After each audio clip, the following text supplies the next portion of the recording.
Are we live? Well then, hello and good morning, everybody. Welcome to the morning show. Remember, if you want some exclusive content, head over to patreon.com/Pantelis. That's where you get shows like In Bed with Poseidon, who I think is back this Saturday at 4 p.m. with his co-host Annabelle. Should be fun. The last couple episodes with those two together was good. I think they have a third guest coming. Is that what's happening this week? You have these 3 people? Unconfirmed yet. Unconfirmed, okay. But they got surprises planned for you guys. So patreon.com/Pantelis. Also, 2 drink minimum. New episode drops today at noon. Once this is over, new episode of 2DM comes out on YouTube and everywhere you get your podcasts. Now, without further ado, let's go first to one of the co-hosts over here, Phil Balabanos, whose podcast drops every Sunday as soon as the curfew begins. That's 8 p.m. Sunday nights. Phil dropped a new episode this week. Phil, how's that episode? It's an episode. It's definitely an episode, and it was dropped. Phil's also been busy filming, directing, and editing commercials, and he could do the same for you. Head over to balabanos.com and check out Phil for his rates. Very, very competitive rates and quality like no other. Second to none. Phil Balabanos, balabanos.com. And now, to our newsman, the guy from the South Shore, the birthday boy himself. 40-year-old George Jiggity Chandrizos, host of the Backstage podcast. Yes. Hello, George. Entering a new decade. Happy birthday. Thank you. Thank you. Look at George. He looks 40 today with the glasses. But you look cool. You look younger with the glasses. I like it. Had to make it official. Yeah, I know my eye was very, it was bothering me this morning. I couldn't put on my contacts. Phil is like, yep, but that's 40, all right. Yeah, that's funny. Yeah, the day that happened. But it happens to me a lot too. Sometimes they just dry up. Yeah. Yeah, thanks. Try sleeping with them. Oh, you sleep with your contacts? Not on purpose, but I do often, yeah. Oh, no. I slept with these, and they're all sticky. I have phobias. That's why I can't do that. I think it's going to get stuck going in the back of my eyeball. Oh, God. Don't even tell me that. But New you things to have worry glasses about. too. You have glasses too, no, Pantelis? I do have glasses, yeah. And you wear contacts? I wear contacts, yeah. Has anyone ever, have you guys thought about doing the surgery? I've been contemplating it for like fucking years now, and I don't know. Let me tell you what my optometrist told me, who I've known since we were 5. But Deli knows him too. Yeah. He has the exact same prescription as me. I said, how come you don't get the surgery? He's an optometrist, guys. Like, he's a doctor. Yeah. He looked at me and goes, I don't know. It seems sketchy. That's what he told me. All right, cool. That's what he told me. And but my you, buddy, you go to him too, right? Yeah, my buddy had laser eye surgery, and he's fine now. He 20/20 vision, and he's A-okay. But he's gay, yeah. No, yeah, that gay. happened to him after the laser eye surgery. That's what I know. 3 people that got laser eye surgery, all dudes. They were all married. Now they all bang each other. So it's very, very dangerous. It's fucking crazy how the eye is so connected to the fucking crazy science. Science is cool. I don't know what the side effects are. I'm scared of long-term side effects, but I don't know. But this is a good time, George. Before you get to the news, we should say hello to everybody. They're all swarming in now in the morning. Welcome also to the YouTube Mafia. We got YouTube Mafia members in the chat right now, so they're going to be asking some questions. So George, what kind of news you have for us, and are we starting the week with positive news? We're gonna start positive because there's a lot of shit happening this week, but we're gonna start off on a positive note. Yesterday, news came in that the spacecraft that was launched last when was it? I think July from the United Arab Emirates to reach Mars has finally entered Mars's atmosphere. So. Great news, big news for that country, which is which country? Mars. Mars, yeah. So back UAE. Basically, the backstory is this: like back in last July, the U.S., China, and the Emirates sent off rovers, spacecraft that is, to Mars because of the whatever it's called, the planetary alignment. Yeah, George is losing it, bro. He's 40 going on 76. 40, losing my words. Can you guys hear me? It's Joe Biden. It's George Biden. I'm not a cat. So yeah, because of the close alignment of the planets, those 3 countries launched their spacecraft. So the Emirates one is the first one to reach the atmosphere. It successfully entered it, and it's huge. It's big news for this country. Like I said, they want to have a much bigger future presence in space. And they succeeded, and it was a huge party over there. The other 2, it was American and Chinese. From what I read, because I know nothing about space, and it's not something that particularly interests me, but apparently it's very difficult to enter Mars's atmosphere. So just that in itself, A lot of is huge security. accomplishment. Yeah, tough security. So just that in itself is a huge accomplishment, and especially a country like that is relatively new in this industry. The only first attempt that the Emirates made to going into space was, I think, back in George, 2019. It's the only Can we rocket that just was stop? wearing Hold on. pajamas. I can see his little gears working, so I want him to jump in. Okay. Who? Adeli. Yeah. Was that? I Oh, saw well, you already ready- cut me off halfway through. No, it's all right. Let him go. All right. So many good jokes. So the first attempt that they made, well, the first presence in space was back in 2019. I think they joined a Russian team. I bet They they did. went to space, so that was a big thing for them. So look, from what I understand, this craft is only gonna orbit Mars. So they're collecting a bunch of information, and they're gonna be studying the atmosphere. The other two that are launched, which is the U.S. and the Chinese, these guys have a landing rovers. So they're going to be attempting to land. U.S. has already landed rovers on Mars, so that shouldn't be a problem. But China, if they succeed, will only be the second country to do that. So huge things happening on the space front. It's big news for the Emirates. I'm actually very happy for them. Is it cool though that we're letting every single country go to Mars? Why wouldn't it be cool though? I don't know. Does Mars really need COVID right now? Like, let's fucking, let's secure the Earth first, and then we start letting everyone else join in on the other planetary missions. I mean, it's China's. It's the red planet. It's theirs. That's a It good point. belongs to them, yeah. Could you You're gonna see imagine? tomorrow they're gonna have like a joint China NASA news conference that lasts 18 seconds. They're gonna be like, "It's ours. We checked." Oh, that'd be amazing. No, none of this. Yeah, is- our ancestors made it to Mars way before anyone. Don't know how they made it there, but yeah, we have this Chinese presence on Mars. No, but this is cool. Like, I mean, look, I'm clueless when it comes to space, but the fact that we've reached this advanced stage where we can collect all this data and figure out smart stuff. I mean, to Smart me, stuff. Huh? Figure out that nerd impressive, lingo. yeah. In What's my happening with day- Elon Musk? Isn't he like the one supposed to be going to space? He's the one who built NASA's latest rockets, because it's more expensive if the government does it.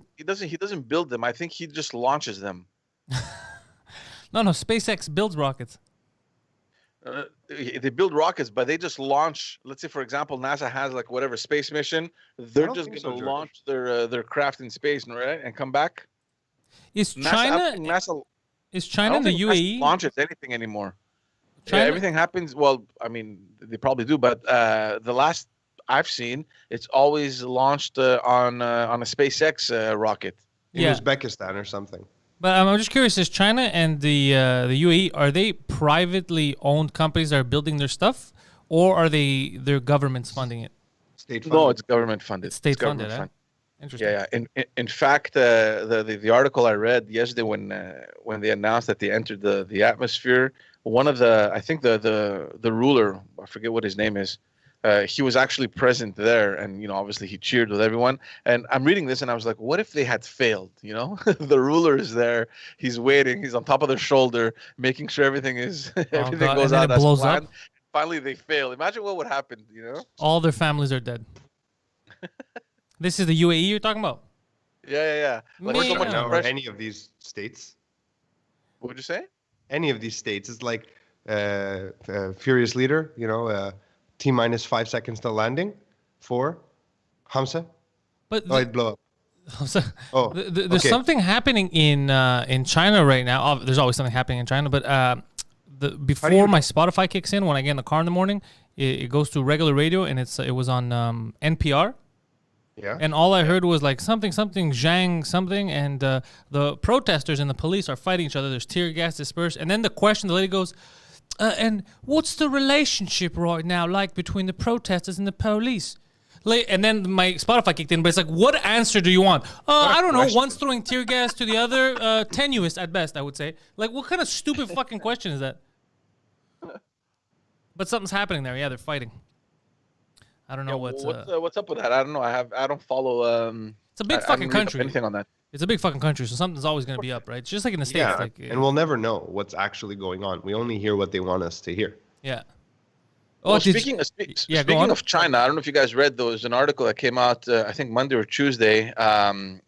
It was from an event where Canada's CSIS director was giving a speech. CSIS is the Canadian Security and Information. The Canadian spooks. But it's basically Canada's whatever. It is Canada's spooks. Yeah, it's true. Well, it's our CIA. Yeah. The guy was giving a speech and he made some troubling statements. It was during the week and some function. I'm not sure exactly what it was, but basically he said that China's military and intelligence. What Pantelis has been saying for months now. China's military and intelligence. Hold on a second. Is that really how you're going to start this sentence? So the guy who's in charge of the CIA Canada said, well, basically what Pantelis has been saying for months. Like, I don't think that guy. If he's watching before this, you today to address the elephant in the room. Yeah. Yes, as many of you have heard, Pantelis, a Canadian from Park Extension, has been 100% correct in accurately reporting the inner workings of the deep state. If he's watching this, he's just hitting. He's like, God damn it! Why don't you say he says what I say? Why? Who told him? Carry on. So basically, he stated that China's military and intelligence, they've been gathering, all sorts of sensitive data on Canadians, and that they're stealing key technology while attempting to intimidate Canadians living in China as well. I'm good. So basically, he said that China poses a serious strategic threat to Canada.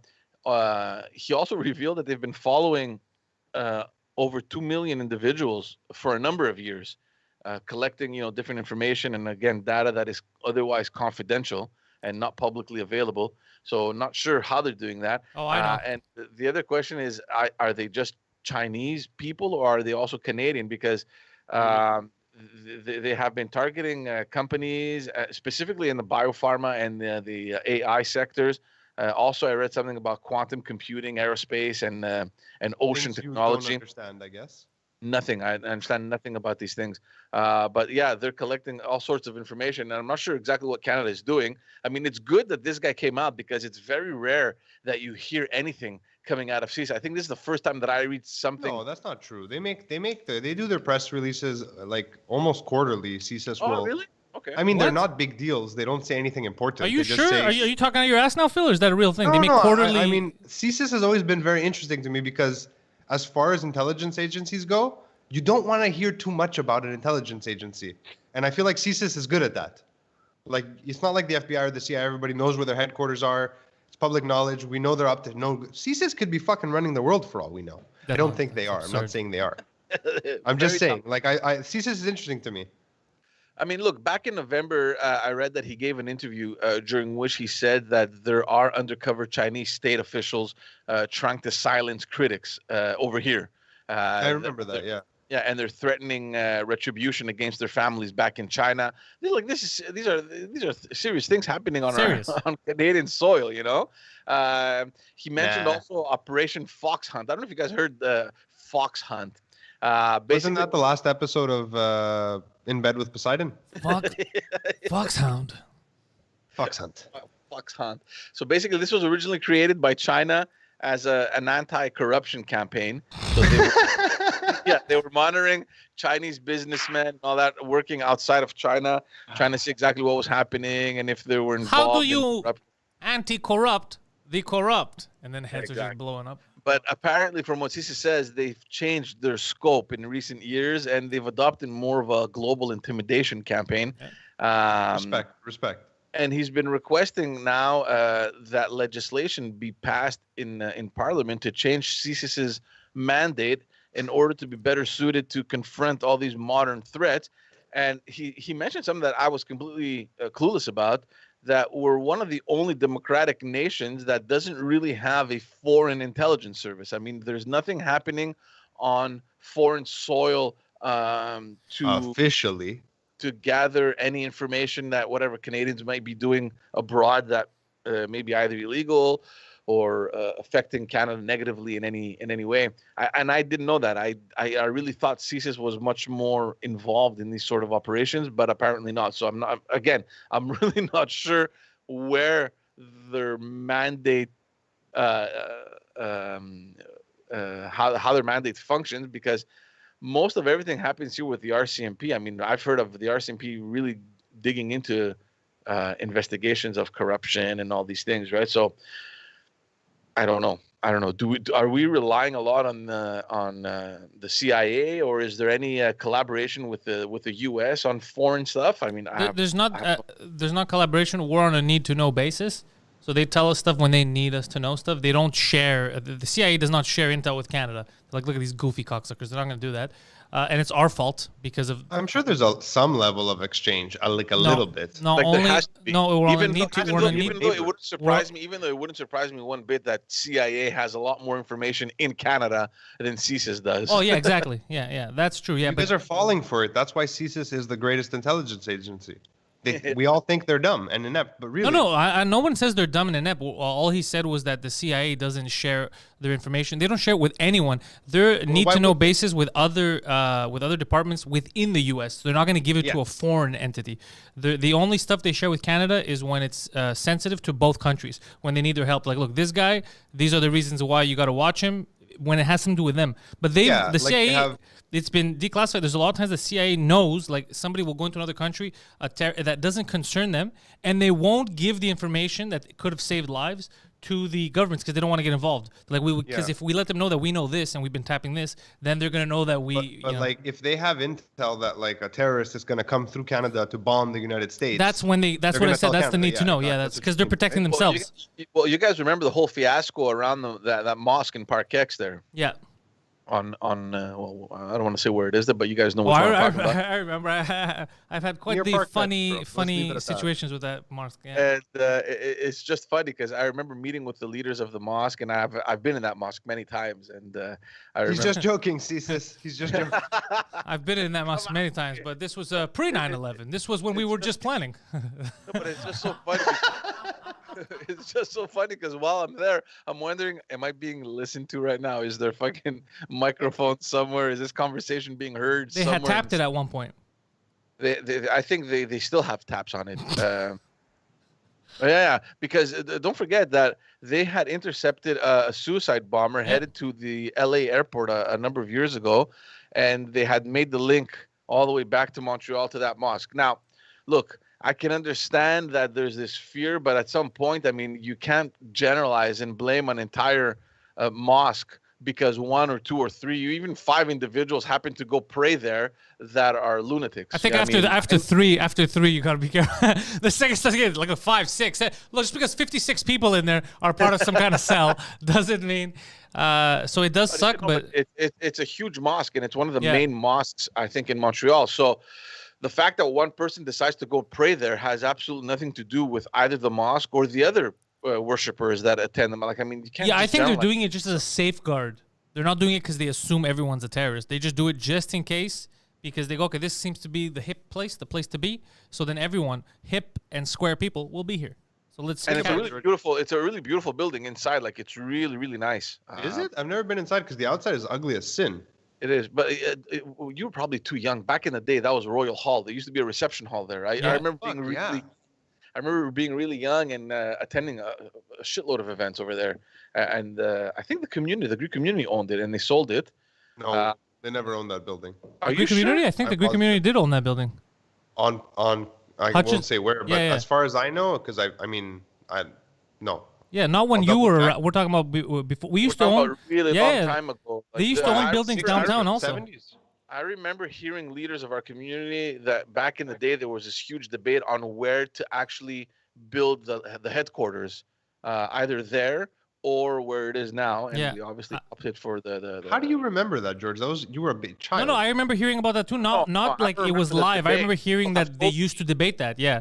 Oh, okay. Yeah, I told you that was a huge debate back in the day, but I remember being young and attending events over there. So I don't know if they owned it or not. I'm guessing that they probably I remember did, attending events over there too. But I do remember that there was a lot of stuff happening over there. What did you say, Pants? I remember attending events over there too. I'm waiting for a joke. That was the joke. That was the joke. I remember attending events there about a month and a half ago. They were called plots. They were. I mean, but George, think about it. If a bunch of terrorists were meeting at a local bar, you'd still survey the bar. Not because every single patron in the bar is a terrorist, but because that's where they're plotting. Well, you would ask questions too. You'd be like, for hardcore Muslims, why are you drinking? No. That's a. These are Chechenian terrorists. I'm just saying, bro. I'm Batman. I think about all this shit. Suspicious. Pants Man. Suspicious. No, I'm not saying it doesn't make any sense. It's just because they got a very bad rep, man. These guys, you know what I mean? They were targeting the mosque. I mean, and you have innocent people just go there to pray, right? And to have all this attention on your place of worship. I mean, it affected a lot of people. It did. I'm not saying it's fun for them, but this would have happened anywhere if a similar thing happened. At the Greek community, if we had people planning, they find out they were trying to bomb something, what do you think would happen to the community? They would have mics in there. I've always wondered that during the peak of 17 November, like the Greek terrorist organization, I always wondered if CSIS ever kept tabs on us here But for what? for terrorist activities. But Back we in the didn't. 70s. But Back 17 in the November 70s did. and 80s. But they didn't do anything overseas. No, but Who? in the end they never did. The 15 November. Yeah, Like, no, we it never was a knew. terrorist We didn't group know they weren't piece, going to. but, yeah, maybe you're right. Maybe they I were wonder. looking to Maybe see they if were. had Maybe they boots were over looking here. at the Greek community. I remember seeing All we see flags is of fraud terrorists on and Park sex. Avenue. There's only fraud and sex happening in these goddamn buildings. Those sex phone calls are the best story to ever come out of our community in 120 years. That's so bad. Man. And the real story behind it is better than the fake story. yeah. Well, there's no Yeah. fake story behind it. Well, people were theorizing, what it theorizing, could be, yeah. right? Yeah, But yeah. none of those theories were as good as the real truth. Yeah, it's kind of a flub, the real truth, but it's also hilarious. You're like, well, you know what? It does make perfect sense. It never surprised me, and I from the minute that story came out, I knew immediately who was behind it. And Get the fuck out of here. Yeah, Really? man, come on. Oh, not me. It took me a while because I was like, this is a setup. This doesn't make any. Who's this? Who would do this for this long? Who would do this? Must be some sort of. But that's why it made sense. Yeah, funny. it's such a good story. Obviously, it's anyway. Anyways, what did they used to call it in the Greek media here? Taros telefona. Yeah, the rose phone calls. Yeah, The rose phone calls. I remember that. Yeah. Oh god. Good. It's so I wonder if my funny. dad's watching right now, shaking his head and just like, oh, my son's an idiot. He's not. No, he but, wasn't to blame. But with respect to the security and all that stuff, I remember just because we're talking about the Greek community, I remember back in the day the president of the of Greece came to Canada and he made a stop. We're not about the prime minister. We're talking about the actual head of state, like the president. It was George Stephanopoulos at that time, and he stopped in Montreal, and they This was received him before at his the illustrious community. career as an anchorman. Yeah, I was just gonna. Yeah, same name. I but, know. I'm just busting. No relation. Yeah, no relation. So, and I remember dropping off my dad there because they couldn't get cars to go. There was no parking available.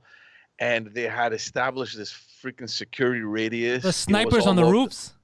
There were snipers. Like, dude, there were cars everywhere. Apparently, they raided the community with the dogs. Really? Yeah. They searched everywhere, wherever That's he amazing. was going to be. Yeah. They What took it year serious. was I this? think God, this was What visit was early this? 2000s, I think. Was I it can't remember. was it during the years when I was terrorizing in there? Yeah, I'm not sure. You were probably I mean, a little you lived far there, playing so Hold on. basketball.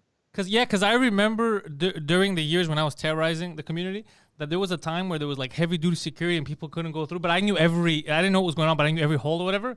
And I just showed up, just me like trying to get to the gym. Someone wasn't supposed to. Like how did this kid get in here? And I was like, oh, I could get it anywhere I want. No, it's just Pantelis. Yeah, it was just like, what the fuck? How did he get in here? And I was like, I could go anywhere I want. Like I know every Why is hole he in this holding place. a Kalashnikov? Yeah. It was, No, it's mine. It's fine. It's mine. it was Yeah. probably that. No, Yeah, it but was I that. remember dropping. I remember dropping on my dad, and it was like, what the hell is going on here, man? The RCMP was all over the place. It was just crazy. Yeah. I just had a memory of the most random story. It's completely irrelevant to anything we're talking about. My dad used to train the F zones, right? Like the guys who would march in the parade that looked. The Royal- the Greek- Train them? The Greek Royal Yeah, I mean, Guard. the ones here, the Greek honor guard that march in the parade, right? Okay, I didn't know that. So they all have these like 1850s, 1830s era carbines, like what are they called in English? Muskets. Not muskets. Not I mean, muskets. like rifles. Rifles. Oh. They're fake. They're real, but they've been filled with like metal. Like they don't work. And he had a bunch of them in the trunk of the car, and and he kept a few of them for years, right? Like as a memory. And I'm driving with my buddy in high school, and we were in a play at the Greek community. We had these muskets, these rifles with us, and the cops pulled us over for like a stop sign. So, one cop comes to the window, one cop always approaches from the other side. And in the blink of an eye, I was like, get out of the fucking car. I'm like, they're just for a Greek play. Oh, they thought you guys were terrorists? We had 2 rifles in the back seat in like a big Dodge Caravan wrapped in a leather jacket. By Allah, it just looks suspicious. It just looks suspicious. That would know. Oh, fuck. But people were very tense, too, after 9/11. This was before 9/11. Oh, no. This was after 9/11. Yeah, there's no way this was before 9/11. Yeah, you're right. I was driving, yeah. This was before 9/11. I was Yo, where'd you 11 get that driving water? with the Why didn't rifle. Poseidon bring me any water? You're secluded, man, by yourself. You don't want to come in. I just wanted to test my mic today. You could tell me that later, Poseidon. It's not live important. Yes, What's I saw up? Brodigan was in the chat. I missed him. What up, Brodigan? Yeah, I paid him some respect by replying to him. I saw that you didn't realize. Yeah, well, I was busy listening to this. This was good stories. I know. like this kind of stuff. So, G, what's happening now? I saw something that made me laugh. So it's finally coming out. The thing that we had said a year ago when we started this show, that COVID 100% lab made. Now it's finally starting to come out like, oh, yeah, it does seem like this was fucking made in a goddamn lab. But the WHO Well, was according to China. Exactly. Last week we spoke about the World Health Organization that finally got access. Finally to the got access and they go, there's nothing here. Yeah, they had a year to, you know how crazy that is? Like, no, you're not allowed in here. 1 year later, it's a vacant lot. They're like, yeah, come, see, look at this. You really thought something happened in this vacant lot? It's so absurd. Everyone associated with that location that worked on or in Dead. are mysteriously mysteriously disappeared. It's so stupid. Like, it's like the plot. It's like a high school student who's like, dude, I have the plot for the best movie ever. Check out this script. It's that stupid. It's really that stupid. And people are falling for it. China makes a pandemic and everyone disappears. Yeah, but the WHO said they didn't find anything. Yeah, now, when they let them in a year later, you know why they didn't let them in last year? Because there's a clusterfuck. Everyone was like, shit, we let that shit get out. They just don't know. The only thing and we can never prove unless they come out and tell us is, was it just being tested on? Or was it intended to be maybe used one day as a bioweapon? That's the only thing we don't know. Yeah. I'd like to think that they were just fucking around and they lost containment, because the other option is fucking terrifying. But a lot of countries have bioweapons. Like I know. Well, you saw what Bill Gates came out and said now? No. Like 5 years ago, he predicted that we'd have a pandemic, right? Like he said in the TED Talk. Predicted. He didn't predict it. Whatever. I mean, it was going to happen. It's going to happen, yeah. Now he's saying the biggest threat to the next generations is obviously China. Climate change. Okay. And bioterrorism. Well, yeah, bioweapons, dude. This is since the 90s they've been talking about this. Since the Gulf War, they've been talking about unleashing we've bioweapons. had bioweapons before, like even in like the Great War, but they weren't the same. Like mustard gas kills people in a very specific place and very quickly. Yeah. I don't know. It's I like not to think too much about it. Well, it's fucking terrible. You got to be prepared, Phil. How am I going to be prepared for an unknown bioweapon? I have no way to be prepared. I've clearly proven that I'm psychologically inept, like I'm not prepared to deal with a fucking pandemic of the common cold. There's a terrorist attack downtown. Phil just drops on his knees here. He's like, I am ill-equipped to handle this mentally. Yeah, I know. Honestly, if there was like a clear, like if fucking Red Dawn happened, I feel like I would be better prepared. Like there's a clear enemy, you know who you're fighting. You know, it's obvious there's an enemy, but a virus is just like you're just stuck at home and it's just fucking. It's a mess. Now you're fighting dust particles. Yeah, George, is there an update on the rules here? I'm mostly concerned about curfew. Yeah, curfew's still in effect. I'm going to get to that. But before that, I want to talk to you guys about Pfizer. I don't know if you guys read that, where they requested that Health Canada approve a change in the label of the vials that they send in order so that instead of just using it for 5 doses, they use it for 6. They use it for 6. So everyone is freaking out. They're like, what the hell is going on here? Why is this change being made? Pfizer says that normally with the right equipment, the proper procedures and training, it could be done. There's special syringes that could be used, obviously, that are necessary in order for this to happen. They're low dead volume syringes. They're designed basically to have less liquid left over after the vaccine is administered. But it's just strange to me. It comes at a time where Canada is low on vaccines. They have to come out with whatever numbers they need to show the media that they're getting in terms of vaccines. what's his name? Aaron O'Toole, the leader of the opposition, came out quickly to criticize and said, listen, man, this is just basically asking the provinces to do more with less because you guys have fucked up completely the whole procedure on getting vaccines to the provinces. And now you're just telling them, take whatever we give you and draw 6 vaccines instead of 5. But this broke 3 weeks ago, this news. That there was actually a 6th dose in each vial. There was a whole thing. They had asked it back in December from what I read, and it was just now approved. This is something that is already practiced in Europe. Again, we've reached a point where it's been so long that we're just fed whatever information they want to feed us that you really don't know what to believe anymore, Does it make sense that no, it's not that. It's just that, can we get just some real scientific evidence? Like, can someone demonstrate to us that, look, this is a vial, this is how we get 6 doses. It's not because someone said that, oh yeah, you can do that now, please have it approved. This is what you need, and you can do that. You can squeeze 6 instead of 5. Who's looking into this? What what proof do we have? How backed is this procedure? I don't know. Are we going to be getting less of a dose now because they need to get 6 out of the same vial rather than 5? Are they going to be administering it the way they should be? I don't know. This makes me not want to get any one of these fucking doses. I'm beginning to really not trust any of this shit. Yeah, absolutely, man. I don't know. People are always sketched out by vaccines. I think the whole process, the simple process of getting a vaccination is a weird thing for most people, even the most basic vaccines. But look at smallpox. People questioned it. We got rid of smallpox for the most part. Well, look, guys, I'm a big believer in science, man, and I honestly I support it and I believe it. I question certain vaccines, but at the end, I'm probably going to take them because I trust that science knows what they're doing. But this whole COVID thing, and maybe it's just here in Canada. I don't know. Maybe honestly, there's all these question marks that keep coming up. We completely screwed up our purchases. We have almost nothing coming in now. Quebec is vaccinating less than 100 a day, like some embarrassing number. Wait, hold on. This entire province is vaccinating less than 100 people a day.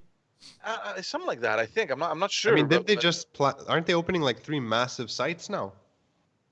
I don't know, but they don't have. Yeah, in Montreal is getting 3 massive 24/7 vaccination centers. Oh, wait. I hope so. But I don't know. But are they getting prepared for May? Because I'm hearing that the end of March, because that's when the next shipment is arriving.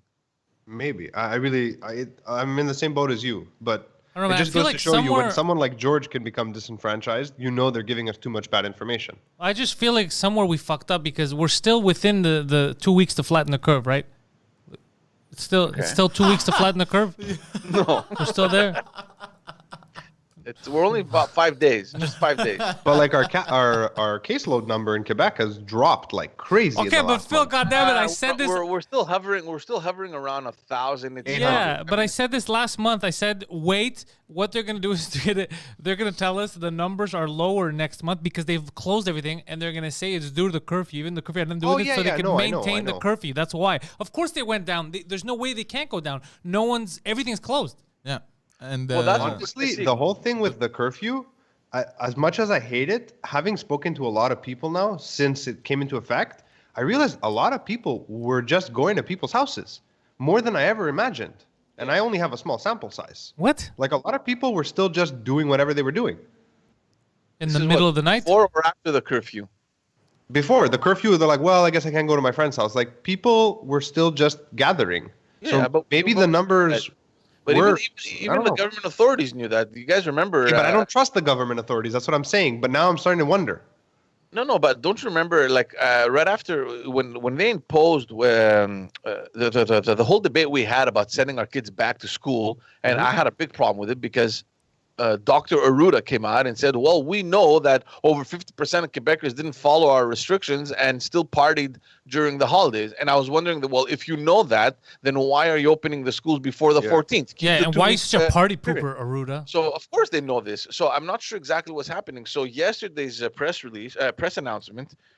conference, that was done. remember when we spoke about March break and how they're going to manage this whole thing, and because they're planning on closing down the schools, obviously, for March break, even though some other, I think Ontario canceled March break, if I'm not mistaken. There won't be March break. Schools are going to remain open, basically. So we were wondering what's going to happen here. So yesterday's press conference, Premier Legault came out and said, well, we are studying bringing in possible measures just for that week so that we can make sure that, people don't go overboard and just fuck things up. So honestly, it goes back to what we're saying. It is complete improvisation, man. It's like 1 week at a time. Okay, we got spring break coming up. Oof, we don't want to mess this up, guys. What do? Do we add additional measures just for that 1 week? So we're going to wait to see what's happening up. He did really come out and say that there are plans being drawn up as we speak. Parents, meanwhile, are furious that the government has refused to implement additional resources to allow for homeschooling options. And they're right to do so, because nobody knows what's happening in the schools. Like, they've become a real shit show. But it's like a center for it's like the transmission is really high in the school still. And I have a sister that's a teacher, and I have a lot of friends that are teachers. And every week they tell me that 1 or 2 classrooms have been closed. It just doesn't end. Every single week there's closures happening. I'm going to sound like an old man, but do you guys remember the good old days when the biggest danger in high school was like gang violence and teen pregnancy? Remember those days? Good old days. And terrorism. Yeah, there was some terrorism, yeah. Good old days, yeah. So we don't know. We're waiting to see what's going to happen. But to go back to the numbers, we were talking about this last week. Now we're going to get to see if the curfew really played any role, because now they just reopened up the non-essential businesses are open. But what does that have to do with curfew? The curfew's still on. The curfew still remains, but people are still out there. So if the numbers rise again, it means that the curfew is bullshit. That's what I'm trying to say. So, well, the curfew is full bullshit, but now the numbers, if people do get tested, will rise. If they give us the real numbers, the numbers will, and I'll tell you why, George, because people still have to work. The curfew's still in place, and they opened up businesses like hair salons that weren't open before. So what's going to happen is, because the hours are limited and people are working, the hours become increasingly more limited, and they can't be open past 7:30 because they need to be home by 8. That means that everyone's funneling into these places at the same fucking time. So you're forcing this mass group of people to squeeze into these places, touch each other, have this close proximity, instead of the way it was before. Why are they touching each other? Why not, bro? You never been to the salon. Well, everyone gets careless. Oh, the salon. Yeah, everyone gets careless. They're in a hurry. Wait, but you touch your salonist back? Back, hair, ass, everything, bro. It's full service salon. So, anyways, so you what didn't hear what I said? That's why. So what happened was, before the curfew, I remember myself. I'd go to the grocery store like an hour before it closes at night. And then I some friends of mine, I gave them the tip, and they started doing it too. And they're like, yo, this is the best idea ever. You walk in, grab whatever the fuck you need, walk out. As soon as curfew hit, anytime I'd go during the day, it was packed. People would bump into you. It's all because you're forcing people into this tiny crevice of time. So what they're doing is backwards. If you're going to open everything up, then you have to either put the curfew at 11 or, because it's unconstitutional, get rid of the fucking curfew, right? But maintain the laws of, you can't go to people's houses at night and all that shit. Just don't put a curfew in place so that they could stay open, so that people can have the time to go alone to these places. They don't have to all funnel in at the same time. But I'm wondering, these non-essential, like you're talking about salons. I don't think anybody can just walk in there. There must be like a limited number of people that they can receive. Obviously, there's a limited number of people they can receive. But let's say a lot of these salons are like, it's not back in the day where you just walk into my barber without an appointment, just sit and wait, and the guy takes you. Well, look, my barber's a cool ass dude, so you need an appointment. But what I'm saying is, he's at least his own building. But a lot of these places are within malls. So whether you like it or not, George, whether that specific store in a mall has a limit, the mall doesn't. So people are still gathering. The mall does have a limit, actually, but they're not enforcing it. How could you? Yeah. Yeah. Makes sense. So it doesn't have a limit because there's no way you're going to enforce that. I'm just saying it's just crazy. You should have that longevity of time so that you can separate and have little bursts of people, so that it never gets out of hand. The mall is not essential, to be completely honest. Like, grocery stores should be allowed to be open past curfew. That's dumb. Because people finish work, they're working from home, regardless if they're working from home. They should be able to go to the grocery store after. Exactly. It doesn't make any sense. Like, since the curfew, I stopped going to the grocery store. It's just too fucking annoying. It is a pain in the ass. Yeah. Yeah. And I mean, since they lifted some restrictions and a lot of non-essential businesses have opened, and now you can pretty much buy anything you want in the stores, right? There's no sections that are closed off. There were some reports, the other day on the radio saying that there was big stores like Walmart and all these big chains. They no longer have any security in the front. Like nobody's counting, nobody's there to make sure that you that you wash your hands or whatever. Well, people are just getting. I think people are getting tired because I noticed at the grocery store too. For the longest time, they were super aggressive. Like, hey, come here, let me spray your hand. I was like, dude, I just put gel on my hand. No, I gotta spray with our special gel so that your hands stink. But now, like fucking old dead fish. But now I think they're all just fed up because I see them there sitting sometimes on their phone. They're like, yeah, whatever, go inside. I don't give a fuck. I have to say, one thing that I do enjoy about the pandemic is hand washing stations. I do feel like it's gonna make shit shit cleaner. I like to be able cleaner. to wash my hands if I want to. Yeah, I agree. Like you're at the grocery store, you're done, you're gonna wash your hands and leave. Like, just good hygiene. I think it's good that things are getting like even let's say our studio. I'm gonna use a microcosm, right? So like the microphones, the headphones, everything, they get disinfected before and after every recording. Yeah, that's just us here. Good. That's just us here. So imagine everywhere else, let's say stores. That's kind of cool that they're being disinfected a lot. There's less chance of you catching something. That's the cool part of it. It's all the rest of the shit that we're doing that I don't like. But I like the fact that we're cleaner. That also worries me, though. The fact that we're going to be, for like at least the next 15 years, disinfecting everything constantly. What's that going to do to our immune systems? I don't think so, man. I think, they're not honestly, disinfecting once this thing quiets down, I think slowly we're going to get back to normal. But I don't think so, George. There's going to be a new normal, and it won't be how things were before. I don't think it's going to last 15 years, man. Honestly, I don't think we're going to be that crazy. But I do hope that these options are still left there that are still available, like you said, the washing stations, or maybe just disinfectant. You walk in, it's there. Wash your hands, just like they exist everywhere else. Like after SARS or H1N1, whatever, I can't remember which one it was. They started putting the disinfectant sprays in hospitals. Before that, you never had those. Remember? Yeah. You walk in a hospital, there was nothing. So it was only not true. I think so. It was. I worked for the CUS Centre West for what, 10 years. We had the foamy Purell things, or they're not Purell. They're something else, which it's the best one because you don't get dry. Everywhere, all the time. We always use them. Mind you, that was during H1N1 too. Maybe that's when it came into play. That when you might be right. That first virus came out. That's what, at least that's what I remember. Before that, it was rare to see these things anywhere. I used to stay in the clinic all day and like barely wash my hands while I was working and like eat lunch at my desk. Yeah. It never even occurred to me. Oh, when I'm in a hospital or a clinic, I'm disgusted. I can't put anything in my mouth, or I'm a fucking. Ugh. Yeah, but if you work there every day, you become desensitized. I go places in my hand, stay in my pocket. I walked in the. I went just fucking touching your dick though. I was about to say, I wear my trench coat and I put my hands in my pocket. Nobody knows what's up. George just fucking around diddling his diddle. I ride the train back and forth, baby. Strumming the bass line, eh, George?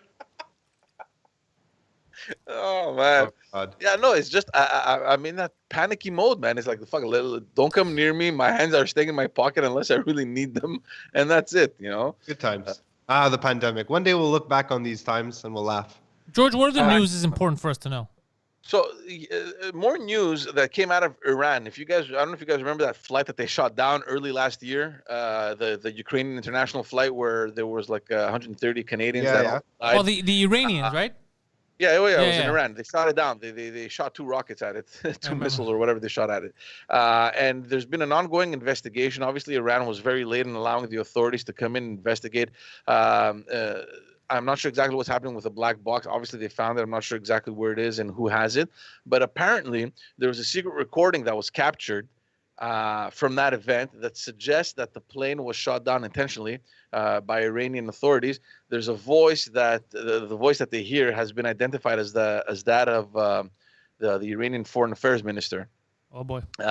And the voice is heard saying that there could be 1,000 possibilities to explain the downing. Including a deliberate attack involving infiltrators. He's also heard he's talking about how they're gonna bullshit the world.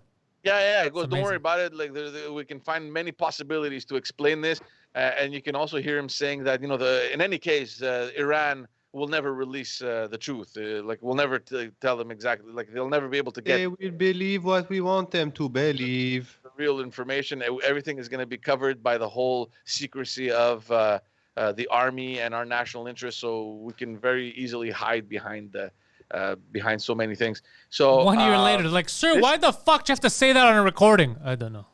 So I mean, it's really troubling. Obviously, Iran came out and denied this whole thing. But I mean, look, I can only imagine that the people listening to this are experts and they know exactly what they're doing. It's probably not their first run at it. But if this is really the case, this is serious. What do you mean if? Why are you going CNN around? You just said that the guys recorded saying what it is, and you're like, if this is really the case. Well, it's not recording, guys. I mean, we can't jump to conclusions. I mean, it seems as though it's him, and there's a bunch of things that they were quoting in the article about him saying that, look, don't worry about it, we can cover it easily and all this stuff. But this is crazy. And look, at the end of the day, I mean, we all knew what happened, right? But when they came out and they admitted that, look, it was human error. We mistook it for a hostile target. A couple days before that, we were high. We thought it was a dragon. Wouldn't you do the same thing? Alarm Gules. There was an attack in Iran. I don't know. There was a drone attack a couple days before. Yeah, there was something a few days before, yeah. So they were on high alert. They saw something. So look, for me, I thought it was suspicious. But then when the actual government said, listen, we're sorry, it was a human error. We shot it down because we thought it was good enough for me. Yeah, for me, I'm like, okay, look, that's what it is, you know? But now with all this new information coming out, it's like, what the hell? What the fuck is going on in there? You know? Intentionally, it's like, hey, you see that plane? Fucking throw it down. Don't worry, we'll cover it up. Don't worry about it. But why, Just a random plane. We're very angry with America. Take down Ukrainian ship. It doesn't make sense. Poor Ukraine. They're like, what the fuck did we do? Yeah, it was what a fucking tragedy. Yeah.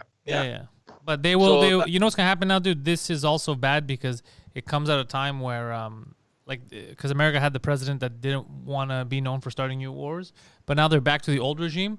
So, dude, the odds of Iran getting atomic bombed now are very high. I love how you called it the regime. Wait, aren't they already nuclear? Iran? No, they're not. They're working on it, and that's where. I think they're gonna get bombed before they get to do it. They're not gonna allow Iran to get nuclear. Trust me, I think Israel is gonna be the first one on that one. But you know what I find fucking, if you look back at this was fucking crazy about this whole thing. I understand not wanting Iran to have nuclear power. I get it, okay. Because you're like, the regime, why would you? The regime that's in control is psychotic. I agree with you. However, the regime that's in control that's psychotic, you put them there. They were super progressive before. You put this regime there for fucking control of the region, and now you're like, yo, these guys are fucking nuts. Yeah, but you put the nuts people in there. They weren't nuts before. You're talking about Iran? Yeah, Iran. It's the same thing they did to Syria. It's the same thing that was happening in that whole fucking region. I don't know if the U.S. had anything to do with it. You're crazy. Back then. Don't you remember in the 80s they took over the American embassy? They remember they made a movie about it. Yeah. So I'm not sure that the U.S. had any part in bringing back the what's it called, the Khomeini, whatever the fuck his name is. Yeah, the Ayatollah. So, I don't know. Yeah, when they brought him back. Personally, I don't want a country like Iran to have any nuclear weapons. It's interesting. Last year, I had read this article. I can't remember where I saw it, where there was this top secret mission that Israel, and this is just Israel that can fucking do this, these things, man. They had intel that was demonstrating that they had found, they had made like a huge advance in their nuclear program. I remember. And they went in. It was like this top secret thing. It was like 5-6 people knew about it, and they flew in and they just blew the shit out of that thing. Flew out. Nobody even knew about it. Like they flew below the radar. They had no idea what the hell happened. I was reading the article and it was just like straight out of a movie. You know, it was back in the Bush years, in the Bush administration. Yeah, because obviously, because Israel's scared because the Ayatollah kept saying we're gonna wipe that place off the map and shit. So I get why they'd be nervous. You know, if it makes sense. There's a lot of people that are against Israel, but the fact that there is one real democracy in the Middle East, I think that everyone should be supporting that. I don't understand why there's so much enmity against Israel. What do you mean? You don't understand? Are you crazy? You don't understand? It's nuts with like the whole Palestine situation. I understand that. it's I very get tense. that. But that's their internal affairs. But at the end of the day, you have a democracy in the Middle East that should be supported no matter what. Especially, look, they're surrounded by all these fucking idiots around them. Can you imagine waking up tomorrow? Wow, and George hates Islam, huh? No, I don't hate Islam. I just hate terrorist regimes and Islamic regimes. I have nothing Yeah. against the religion. I have a lot of Muslim friends, and I think Islam is completely misunderstood. It's not a violent religion. Well, it's made into a violent religion because of Islamic extremism. It's made into a violent religion by people who read it. And like, what are we talking about now? Are you blaming Islam or the regimes that are there? Like, because no, I don't think the religion has anything to do with it. I think that the people there are I utilizing. think it has a little to do with it. Poseidon, pull up some fucking excerpts of the Quran. Poseidon's going in deep. No, definitely it's your choice if you want to read into violent shit and do it. Yeah, and that's what these regimes are doing. They're using the most aggressive passages or whatever they can use to justify their fuckery. But what I'm saying about Israel, I'm not saying they're not democratic. What I'm saying is the same thing for them is they're not helping the situation with all the fucking around they're doing, let's say with the Palestinians. So it doesn't help their image to, because let's say Islamic hardcore countries around them, they're not going to be like, oh shit, a democratic country, we should be democratic, look at how nice they are. They're like, democracy, what are you talking about? They're killing the Palestinians, they're taking their land. Why would I want to be part of that? You see what I'm saying? They're not helping the situation. No, I understand, and obviously the situation doesn't help them. The fact that they're being so hard on Palestinians, which obviously they're Muslim, so obviously that has created this sort of enmity against them. It doesn't matter. They could have been Buddhist. It doesn't matter. It's just imagine that whole. No, because you have the Muslim Brotherhood over there, and they have that little. Yeah, they're not good either. The Muslim Brotherhood is garbage. All that. I don't care whether you're left, right, Muslim, Christian, Jewish. The second you're a piece of garbage, you're a piece of garbage. And all these people that are cutting heads off, killing each other, they're pieces of garbage. They're a piece of fucking garbage. And for me, I'm like you. I get what you're saying, George. They don't represent the greater population that is around there. Just like Greek terrorists or whatever, or Greek thieves in the banking industry, they don't represent the rest of Greece. Obviously, that's crazy. I'm with you there. I get what you're saying. Yeah. And so. What were you saying, Phil? They represent all of Greece. You went like this. You're like, calm down there. I was like, calm down. It runs pretty deep, but it has its reasons. When your government has basically been stealing from you since the time of revolution, I mean, you learn to distrust authority. They're not. Are they thieves? We distrust authority. That's fine too. I'm just saying, like the people that the scam artists. I'm not talking about people that fuck with the government. Yeah, fair. I'm talking about not Okay. every Greek is a Fine. scam Then I agree artist. with you. Yes. Yeah. Anyway, moving on over here, guys. Sad news, and I'm sure you heard about the 15-year-old girl that was shot in the East End of Montreal. I didn't hear about it. Oh God, guys! I'm fucking tired of these stories coming out of Montreal. There was a drive-by shooting in Saint Leonard on Monday. What? Yeah. This is the story. There's a car. In the car, there's a 15-year-old girl in the passenger seat, and I think she was with her boyfriend or whatever. They went to pick up some pastries, and they're in the car, and they're talking to like 3 other individuals on the sidewalk. There's a drive-by. I think that it was supposed to be aimed at the other 3 guys. Oh no! That's Yeah, terrible. the girl took a bullet to the head. She died, and the other from the 3 guys standing on the sidewalk, 2 of them were injured. From what I'm reading, it's not life-threatening, but it's just fucking, you know what I mean? Like these things you're reading, especially as a father of daughters, man, you're like, where the hell am I raising my daughters? And the sad thing is, because obviously since this news came Not in out, St. Leonard. yeah, my God. but Days ago it since the news came out, I mean, there's all this information about the girl. It's an Algerian girl that just came from Algeria to live with her sisters. She escaped Algeria to get shot in fucking St. Leonard. Look at the irony, man. Fuck. Look, she came here to study. Her parents did everything possible to get her out of Algeria so she can have all the best chances on her side to succeed. She comes here and she's just at the wrong place, the wrong time. Sucks. That's terrible. Like, you put yourself in the parent situation where your kids are abroad and they're sending back your kid in a casket. Like it's just fucking, and you're reading all this thing. And so there's a mounting pressure now from the political, from the political side, trying to get the government to really invest more resources in dealing with this increase in gun violence that we've seen in the in the last year or so. And Is this a mob thing or like street That's gang? very sad. yeah, for sure. It's look. There's been what do you call it? Turf wars happening the last years. So this is not. I honestly don't think this is mob, just the way it sounds, because of the. It doesn't sound mobby. This is very inexperienced. It sounds like gang. What you consider mob? Yeah, it's gang related. Yeah. Whatever. Yeah. It's I stupid put everything in the 'cause same category there. I wouldn't. Whoever organized crime. and organized street crime gangs normally are doesn't. very different. Yeah, they don't like to have a lot of collateral damage. This is clearly fucking people who think they're gangsters, but whoever shot is clearly a fucking pussy. I can't even look. Like, did they catch these fucking retards?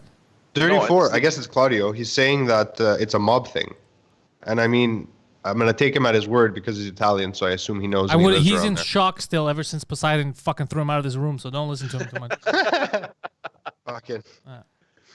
The PTSD. If it's mob, that guy already got killed. Then That's a new generation of the mob. Obviously, it's going to happen internally because the cops, from the security footage that they picked up, they can't identify the people in the car because they're wearing masks. And well, at least they're being socially responsible. Yeah, you know what? Yeah, they don't sound that bad anymore. Do they have a license plate? They must. They must. I mean, they still haven't found them. They're on the loose. So, I mean, bro, what the fuck? It's crazy. You know, when kids That's are dying. You ruined my morning, George. Yeah. I'm sorry, guys. I'm here to report the news. No, we're not mad at you. You're reporting real news. It just sucks because it's just Bad news bear. It's a little girl, bro. It's terrible. Yeah. She hasn't lived yet. She hasn't started life, bro. She's 15. She hasn't started anything. She hasn't seen everything she could see. It's crazy. It's crazy. And so yeah, look, we have a serious issue with gun violence, and there's reports that were coming out this week because of all this happening on how the accessibility to guns has increased dramatically in recent years. So George, sorry, what are they calling for? More police presence? What are they asking for? I don't know. Obviously, this is going to be an effort where you're going to have the organizations on the ground that work with this type of youngsters to do more coaching, more coaching. The youngster got shot. What are you gonna be like?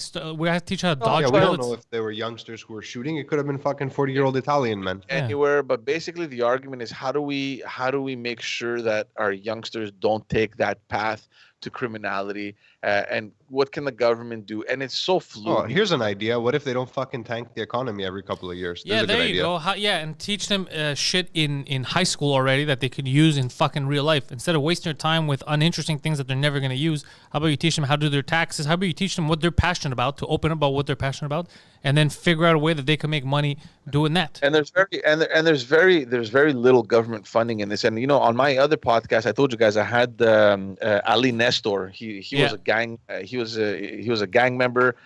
He was like really deep in shit. Like, you know, like this guy was really deep into the gangs, and he managed to escape everything. He has a martial arts school, and his main purpose is how to get youngsters out of the streets, right? And he has this whole mentorship program, and he works with police, and he works with all these other organizations that bring him kids that are troubled teenagers, and you know, he gets kids back into school. He gets them into all these programs. He gets them to start working, and just in general, just to change their mindset in that, in not finding value to all these gangsters and all this gang-related lifestyle. And he's doing a fantastic job. The guy gets over 550 kids a year. Like it's crazy. When he told me the number, I was like, "What are you talking about? 550? Like there are schools that don't have that many kids." Yeah. You understand? Like actual schools that don't have that many kids. So, but he was telling me that look, there is no funding. I mean, if 1 year we mess up our fundraising, it affects whatever X number of kids. You know what I mean? And it's serious. So I don't know. So I'm guessing that the pressure now that is mounting is to get the government to really start looking at these options. And again, I'm not saying that the politicians are experts at this, but you do have experts on the ground. I've worked with a lot of organizations that are competent in this area, but you know, consistently the problem has been a lack of funds. So when you have an organization where you have one or two people focus continuously on getting funds rather than using their resources on actually taking care of whatever they want to take care of, it's a loss. Yeah. Like they can't be focusing every single month, every single year on getting funds because it's going to affect their survival when you know that they could be using their resources elsewhere where they will have a bigger impact. So I don't know what's going to happen, obviously, and it's sad that it takes these kinds of events to get people to wake up. I just really hope that, I don't know, we're gonna set a path somewhere down the line where, you know, we're gonna see some sort of improvement. I don't know, man. It's you know, it's sad. These kind of news are stuff that you really don't want to be hearing about, you know. Anyway. Oh well, rest in peace. That is bad.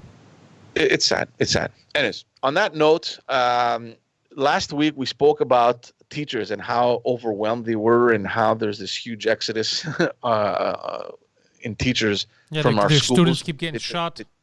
They just can't manage the stress anymore. Well, there's articles this week that came out that are addressing a much more serious issue, and that's the exodus of the nurses from the public sector, from the public hospitals to the private sector. And it's huge, guys. The numbers are astronomical. We're talking about an increase of over 40% of nurses leaving our hospitals. We're talking about over 4,000 nurses. Is it okay if I don't blame them? Nobody can blame them. Nobody can blame them because let's remind everyone that at the beginning of this pandemic, there was a ministerial decree that that allowed for the removal of vacation days, and they basically imposed full-time schedules. They're really overwhelmed, and the fact that they're already understaffed because there's I don't know how many thousands of nurses that are either on sick leave or because of insurance purposes they can't work or whatever. So they're not in the hospital I'd network. be pissed too if somebody told me we're paying you in Canadian, but you live in China. I'd lose my shit the second they start changing those rules. Like what? Like there's a story I read about a nurse that had to do 4 consecutive 16-hour shifts. How the hell do you do that? What? Well, Like how the hell do you do that? You're talking to a guy that does that every day, so no sympathy I don't know here. about that, man. And look, I mean, it's one thing having fun and doing what you love, and being. Yeah, you Joe, know, obviously I'm fucking kidding around. I do work a lot, but I'm not a nurse. I don't have to deal with all that shit. Plus, imagine people every couple of hours are dying too. It's stressful. It takes a lot out of you. That's why that shouldn't be happening. Yeah, and all this overtime now.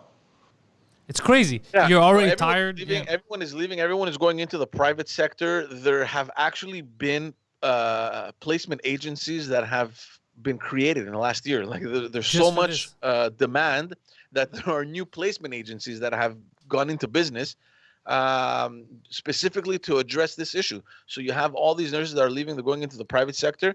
It's hurting, obviously, our hospitals. I don't know what's going to come of it, but the fact that you're taking out all these resources from a hospital, like it's serious, man. It's serious. And obviously the main explanation is that they want a more stable schedule.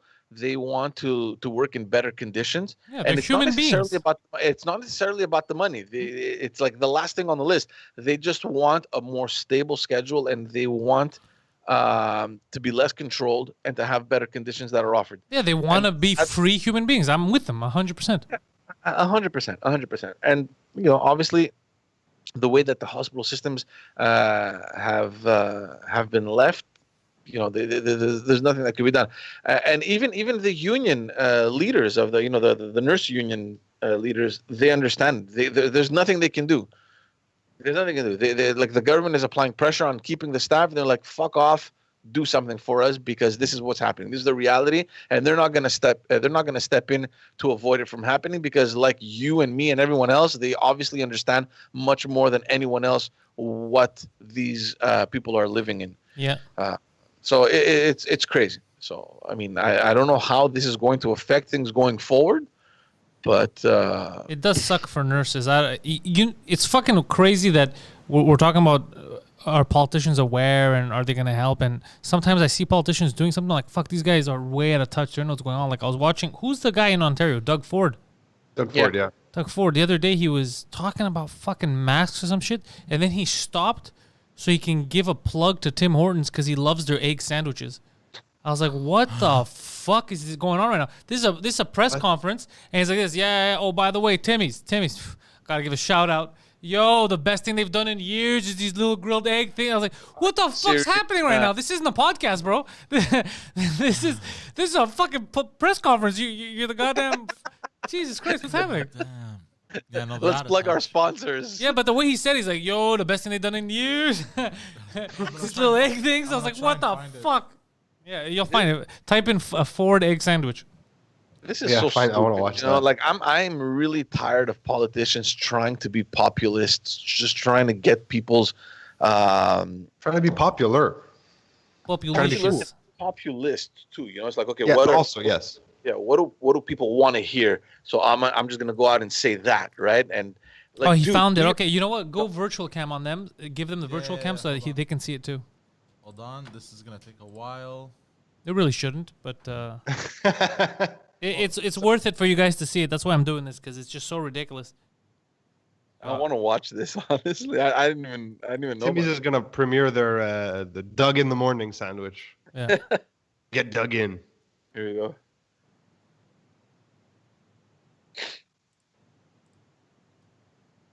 We're going to go down University You're just Avenue showing us and George, I hand think. out these Timmy's card. Oh. Yeah, I got to give Timmy's He a broke good plug. everything. The best thing you guys ever did is make those real egg There we go. sandwiches. I used to go eat those other ones. They're the best, those real egg sandwiches. So whoever did that at Timmy's, good for you. Whoever and did as that for at the Timmy's, good Leafs for you. mass today, lovely We can't lady see it. from Etobicoke made egg sandwiches. So whoever did that at Timmy's,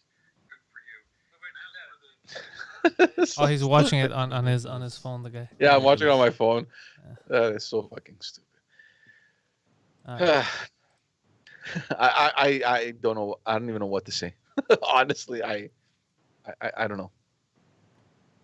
I'm speechless.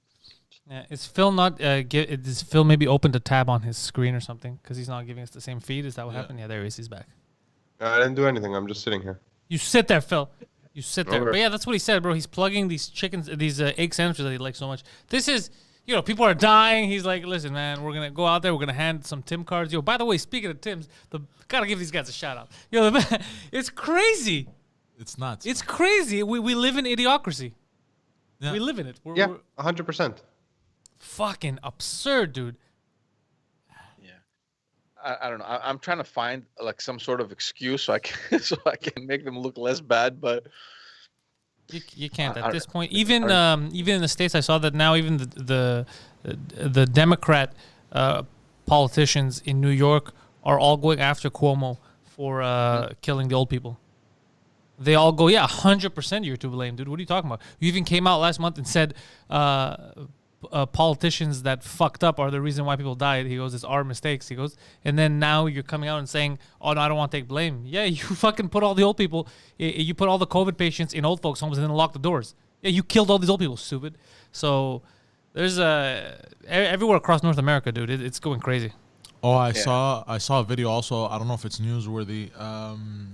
A disgusting video. An old woman was there was a caretaker. I guess she was washing dishes. She spat. She was spitting on the caregiver because she was black. Ugh. Where'd you see this? I saw it on Instagram. Yo, by the way, so somebody just wrote, I just want to see this. Why is Poseidon never on screen? Phonetic nose picking? I guess I could answer that politely. No, you fucking dummy, because he's producing the fucking show. Yeah. Yeah, exactly. so that was as politely that I would fucking word that. Jesus fucking Christ. Thank you for reinstating. I know. Is that what you wanted to say? Yeah. Put yourself on camera and let The him word know. you're looking for I'm is not a morning reiterating. person. You're not I a don't morning want to. person. All right, yeah. God damn it, man. Jesus fucking it is Christ. fun to This get your is the face though story. sometimes, man. Poseidon, I can agree with this. But guy. he I'm told not- me that he realized, because we had to talk about it, he told me, he's like, oh, dude, I prefer this because I'm more focused on doing my job properly, like than trying to cut to me. So I said, all right, whatever the fuck makes you comfortable. And he is good. He's been, look at him. He's putting shit up. Yeah. For the morning show. Oh, bro, I don't want to watch this. No, you're going to make me angry. You're going to make me fucking angry. Just tell me the crib notes. Yeah, I saw it. I got pretty pissed off. It was basically an old white woman with what do you call those walkers? A walker? A walker. A walker. And the caregiver, she's black and. Oh, she's I thought it was the other way around, but still very, very terrible. Yeah, no. And she's doing the dishes, I guess, and taking care of her fucking home because that's her job. Yeah. And the old white lady was just spitting on her. That's fuck. The old white lady was spitting on her. Yeah, the old white lady just kept spitting at her. So the old white lady is being taken care of by the black woman. Yes. And then she's spitting on her. Yes. Wait, is she like a mental disease or she's yelling at her like? No, she's just spitting. I guess because she's black. Well, is that said? That's what I'm asking. Is that discussed? Or now show me the video. Now I just want to see if the lady's retarded or because you made it sound like a racist thing. But I want to. Now you're also making it sound like the ladies might just be senile. Hold on. Because some old people are fucking stupid, dude. So it could. You know what I'm talking about, George? No, I don't know what you're talking about. I know you. Go to the YouTube one. Go back. There was one that said YouTube. Why didn't you just go to the YouTube? Where is it? The second one, right there. Ah, yes, I see. Yeah. She looks. She's spitting in her face. Yeah, but she looks crazy. She looks out of it. She looks crazy. She doesn't say anything about being black. Oh no, I thought she had a walker. She doesn't. But I don't know if it has anything to do with black. Because I've seen. What? You want more? She could also just be crazy. I've seen a lot of old people in homes. Yeah, I used to be around homes and shit, and there's a lot of just crazy people that do that shit. Yeah, because people they yell. I remember to their caregivers, no matter what the color, whore, fuck you, shit. I hope you die, shit like that. It's just she might just be old and crazy. Yeah, she might just be old and crazy. Okay. The part of the culture now is that basically if I get into a fight in the street and the person's a different race, right away they're gonna go to race instead of what the fight was about. Yeah, because that's what I've been seeing all over social media is just racism. It's disgusting. Yeah. But you're right. She didn't say anything about. There's no confirmation in the video that. No. She could be a racist, or she could be most likely a senile old fucking bat. Trust me, I've been around like homes a lot. There's a lot of just craziness. That's the German. Just lurking around homes. It's the German Shepherd. Checking out those sexy old people. Yeah, Poseidon got pissed off because he heard noise. It was the German Shepherd across. Well, I didn't hear that it was a dog. I just heard a sound, and I have my angles and shit. Go out there and be like, his "Get the angles. Fuck? No Germans allowed." Go out there. Ich liebe dich. Guys, I want to talk to you about, because we spoke about this in, I can't remember how long ago, but because the government had given $100 million to Dawson College to proceed into this expansion project. And at that time, the PQ came out against it because they're like, hey, what are you doing? I mean, this is an English college. Why aren't you giving the money to a French college and all that bullshit that happened because of the language issue? So yesterday, the PQ presented a motion in the House for the government to withdraw that money that they gave from Dawson and to give it to a French college. Obviously, the motion was defeated, so nothing's going to happen with that. Motions don't carry really any weight anyway. But it's just so frustrating to see the persistence of this party to just take away funds based just on the language thing, And just to remind everyone, Dawson's expansion project is the only one that was approved at the college level, and that was fast-tracked as part of the revival of Quebec's post-COVID economy, or whatever you want to call it, right? It's a lot of money. It's $100 million. And it's just crazy to me to think that there are politicians there that and this is what they said, right? That the government is funding assimilation, by supporting the extension project of Dawson. Like, I mean, what is these people's problem? Like, we're talking about an education facility, like an institution that requires work. Why would the government not take part in it, right? And it's not like they're paying the entire project. I mean, Dawson is funding the project as well. It's just that the government is supporting it. I just don't understand how we keep coming back to this language issue here in Quebec. And I understand that it's important and that it's always relatable, but I mean, fucking, can you back off, man? It's like there's work required, and the government is helping them, and good for them. And yes, it will stimulate the economy, and it's a huge infrastructure project. How do you turn that into a language issue? Like, I just don't understand. Well, that's what always happens, right? Make everything political. Look, I'm just glad that obviously it was defeated. Like, nothing, it's not going to go anywhere. But again, like, the motion is more symbolic than anything. Even if it's defeated, I mean, they're going to come out and just use it. Say, oh, well, this is what we said. But you see the Legault government, they're funding assimilation, and they don't want to support the French language. So they're just adding arguments to their arsenal. Keep in mind that there's an election coming late next year. And I have a feeling that a lot of it will play into the language. There's an effort in Quebec to amend the Bill 101 to make it more strict. There's this huge battle with Ottawa. They presented their propositions earlier than the federal minister responsible for French language, which is Mélanie Joly. So that created a little bit of a controversy there, because technically the federal government was assuming that, look, we're going to present to you the ideas, and then we'll have a conversation with the provinces to see how we can implement it. Wait, Mélanie Joly is the one that's around here in this area? Yeah. She's the minister in charge of the French language. So them too, they're looking into beefing up the protection of the French language, especially in Quebec. They're thinking about imposing the Bill 101 to federal incorporated companies that are functioning in Quebec. So there's all this debate happening around the French language, and the Legault government is really beefing things up. They're like they want to increase the regulation in Bill 101. I'm not sure exactly what they're proposing. I haven't read it yet, but from what I'm hearing, the rumor is that they want to propose to the federal government that only the French language be the language, the minority language that is protected. Which is strange in a way, because, and I mean, when you look at all of Canada, yes, French is a minority language and it should be protected. And I think that, and we've had this discussion in the past, but when you're looking at the Anglophone communities in Montreal or in Quebec, yes, when you're looking at it in a global image in Canada, the English language, there's really no threat. But when you're looking at it, there is a threat. People speaking at a micro English level poorly. here in Quebec, the Anglos are at a very disadvantaged position. So I think it's gonna ignite a lot of a disgusting debate again. And I don't think it's coincidental. I think that this is probably where the Legault wants to take it for the next election.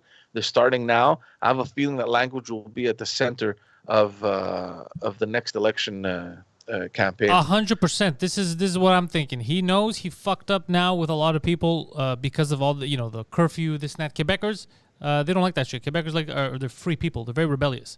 They don't like that kind of shit.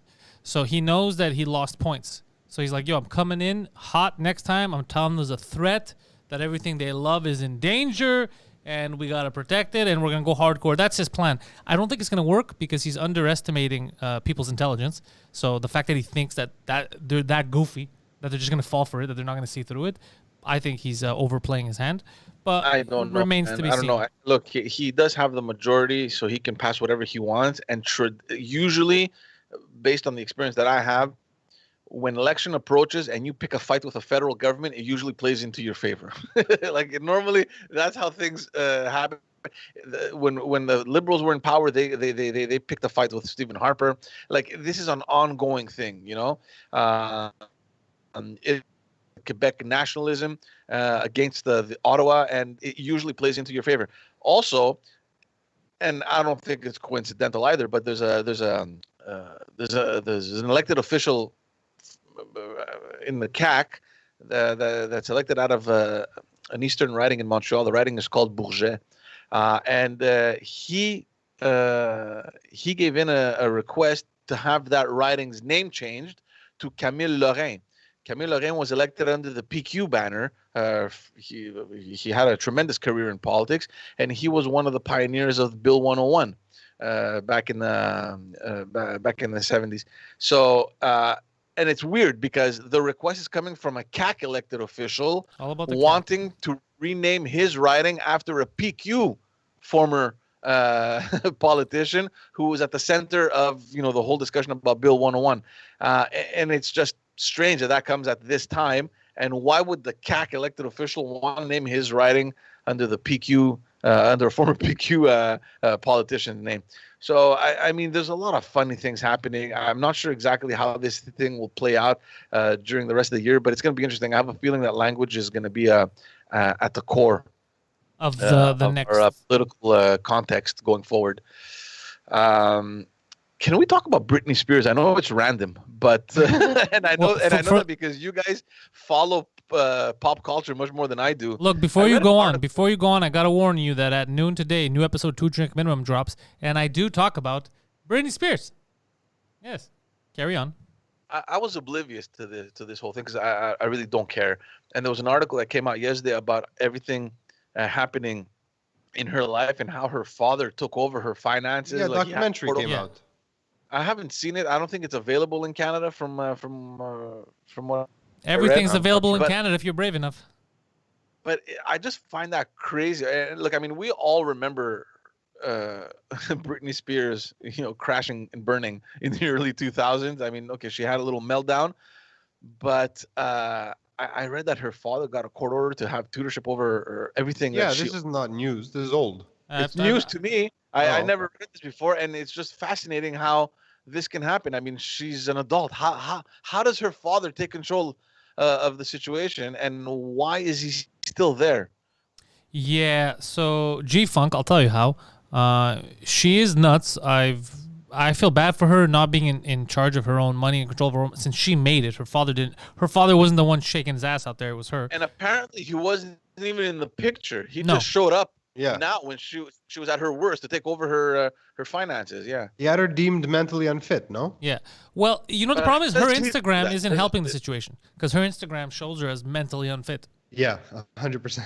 Are you serious? Yeah, I don't follow her. Like, what does she do on Instagram? It's pretty scary. She does the crazy eyes, and she'll say like the I talk about on Two Drink Minimum this week where because I saw the thing after the Super Bowl and everything she said was crazy. She goes and she's like, "Hi guys, want to tell you watching the Super Bowl and like I was rooting for Kansas City, but also I was rooting for the other team, so I was like a little confused. I don't know. I was like, what the fuck is going on? What is this? These are the ramblings of an imbecilic psychopath." And then she's doing the crazy eyes. She's like this all the time. Like, well, that's not bad, man. It's okay. She put a post up, but she has no clue about football. And she's No, putting no, a post no, no. because You're not understanding. You have to watch and understand. You could tell when someone's crazy, George, right? For the most part, when someone's not well in the head. You can't tell. Sometimes you can. Sometimes you can't. It's Yeah, the yeah, scary but- ones where you can't. This is the one we're talking about. She goes full crazy eyes. You have to see. Go look at all her other videos. She's lost her mind. I don't feel good about it.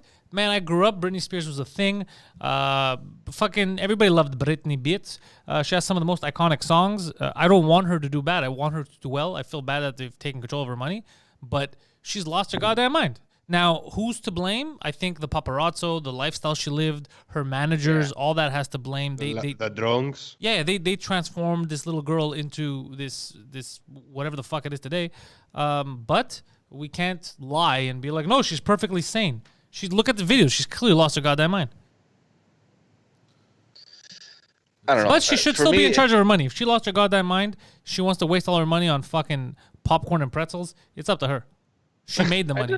I just find it crazy how her dad can just show up and Yeah. just say, yeah, she's lost her mind. Let me take how These does things the happen, though, justice George, system- more often than you'd think. I know, because here we have the public curator, but the public curator, in order for him, for the public curator to take over your stuff, I mean, you have to be sane enough to sign the release. And I've seen messed up cases with a public curator where the family was against him, and they're like, well, look, your mom or your dad signed and she was okay. So then it becomes just an argument of, was the person actually sane to sign your stupid release form? And it's like a whole, court thing, like a court battle. Like I've seen messed up things, but it's a public curator. They take over. Now, what they do could be questionable or whatever. That's left to. That's a whole different story. Yeah, that's a whole other story. But a father showing up and saying, "I'm taking control of my daughter." She's like in her 30s or whatever. I don't know how old she is. Yeah, she's like, And not even They tell 40 him, already. "Okay, yeah, sure, sir. Yeah, that makes sense." Here, what? What are you talking about? I don't know. Yeah, dude, it's fucking crazy. Macaulay Culkin, I think, when he was young, his dad too, I think, fucked him over. Yeah, but he was a kid still, I think. He wasn't an adult. Doesn't matter. Guys, talk about He this, had this the- in the early 2000s. How old was Britney Spears? Like in her late 20s, early 30s. No. Britney Spears was an adult. I'm talking about Macaulay Culkin, who was not of age yet. Okay. His dad screwed him. But his Yeah, dad we've screwed heard, him over we've heard so completely. many stories like this coming out of Hollywood where parents take advantage of the young child actors and stars. Yeah. But I don't know. This is Like just, when Gus tried to manage Poseidon's fortunes. Yeah, that's gonna happen in the future. He's gonna go and he's gonna be like, he's unfit. I will take over. Does not okay. even wear the tinfoil hat In I his make him. dreams. I own the green screen now. Apparently, holy shit. Now that you mentioned a tin hat, I went to IKEA yesterday. Went to and, IKEA yesterday. So I'm walking around. I'm looking at the furniture and all that stuff. Slurgans and Fergans. So from the corner of my eye, I see this shiny thing. I'm like, the fuck? I don't pay really much attention. Phil's And then bald head. I keep walking, and then some guy is walking by. He's wearing like 3 masks, and he has this huge hat, like he's made out of aluminum foil. No. I swear to God, guys, it looks like a fucking periscope or something. Like it just came out from in the front of his head, and he has like a filter kind of in the front, as if the air that he's breathing comes in from his head, or I don't know what he's just going around and saying, there's variants, be careful, be careful of variants, be careful, there's variants now in Quebec, be careful. I'm like, He was saying this? Yeah, he was walking around. Wait, hold on. So this guy is afraid of variants, so he went to IKEA. I don't know. Maybe The he thinks Swedish he's variant many is all questions. right. Forget about that. Obviously, the guy clearly he's not okay. But I just wanted to laugh. I'm like, what the fuck do you have on your head, dude? It was like this giant like duck or something. Imagine if he's Maybe it was married. just leftover from a fancy restaurant, and he was just holding it on his head. I don't know what the hell. Really, Phil? That's what you're going with? That's what I'm going with. It was leftover swan. What's crazy, George, is if that guy's married, someone's having sex with him. You don't know that. Imagine Oh, that me? guy. Oh, yeah. No, not you. I'm saying- Imagine if he's getting into bed, and you're in bed with him. I wonder if it looked like this. No, it didn't look like that. He said it was tin. Oh, It was like tinfoil. Yeah. Yeah, it was like a aluminum foil, and it was like imagine like a Smurf hat, like you know how they curve forward, but a bit taller coming forward, and on the Jesus Christ. edge there was like a big rectangle. The guy had a filter, like a Maybe he was like a ventilation filter. futuristic Hindu. I don't know. No, he was a white guy. He was probably Jack French Meat COVID. Is kid. that what I you're don't saying? know pretty tall guy too. But Have you guys seen those bubble masks? No. The like fucking helmets. No. So they're basically self-contained, portable, personal atmospheres. Like you're wearing like a fucking spacesuit on top. That's the But coolest. here's the crazy thing. I don't know if you guys remember a few months ago there was this big outbreak in San Diego at a hospital because someone was wearing like a costume and it had like a built-in fan. Remember? We Oh talked yeah, about it? yeah. I remember. Yeah, So he was these spraying things COVID do everywhere. the same thing. They just spit out your air. Like we're not all wearing masks. I mean, this is what they're saying. We're not wearing masks to protect ourselves. We're protecting others by wearing the masks, right? You're a hero. These are doing the opposite. It's like if you have COVID and you're wearing this, you're just shooting fucking COVID droplets at everyone at like high velocities. Basically, yeah. You're a goddamn terrorist at that point. Yeah, look, they look pretty cool. Honestly, if they told us all you have to wear helmets, like space helmets, I'd be like, you know what, that's pretty cool. I'd do that. I will not fall for it. I will not fall for it. They're doing it so Me you look neither, cool. but you'd look cool. I would look badass, but I will Yeah. not fall for it. I don't want to. In a spacesuit with your hair sticking out of the helmet. I could do it for a gag, but you guys don't find it as a scary future. I don't like where shit's going. I miss me freedom. Yeah. It's 2044. We've said it before. Oh, somebody said, I saw it on Twitter, they were celebrating something. They go, there's the two countries in the world that for over 4,000 years the same language has been spoken in the same region is Greece and China. And it Yeah. made me go, wow, because I was like, it's two polar opposites, not just like the red and blue flag. I mean like polar opposites and culture-wise, because like you could get to the same point, two different methods. You could maintain everything with crazy structure, order, communism, like, like this and that. Or just, we're chill. But, that's what we're keeping around because we're just, two completely opposite cultural ways of getting there. So, people mean, are the like, big this is the only difference- way. It's never the only way you could get to places peacefully, Yeah. Well, I think peace. yesterday, the 9th of February, is International Greek Language Day. Yeah. I kept seeing posts online about it. Yeah. It's interesting. Yeah. I mean, I don't know. China, basically, Greece could have been like China. I don't mean authoritarian. I mean traditionalist. If they had never switched from like paganism to Christianity, maybe. I don't know. I wonder about that sometimes. About what? Like how much the culture would have remained and how it would have developed had Christianity not come into the region. And let it, like, because China, I mean, there's other religions, including Christianity in China, but for the most part, they've been kind of doing their own thing for a long time. Well, because Right. the dominant culture in China, I mean like politically, they don't really adhere to the rest of those the religions that are around, right? Right, yeah. So, like, when you think of China and Chinese culture, you don't think of Christianity, right? No, not at all. I don't even think of Whereas- Buddhism or What? anything, even in the region anymore. I think of communism when I think of China. At this point, yeah, that's different. But, like, look at India. If Christianity had blown up in India, it'd be a very different place today. Would it be better or worse? I don't know. I don't know what that would look like. I don't think. I mean, well, yeah, I see what you're saying. Yeah, I don't think it would have changed Like, because there's even though Christianity. Christianity adopted a lot of like the Greek polytheistic religion to like make it easier to and more palatable for the locals. Yeah, It's a different religion. of course. They didn't like I don't know. pagans.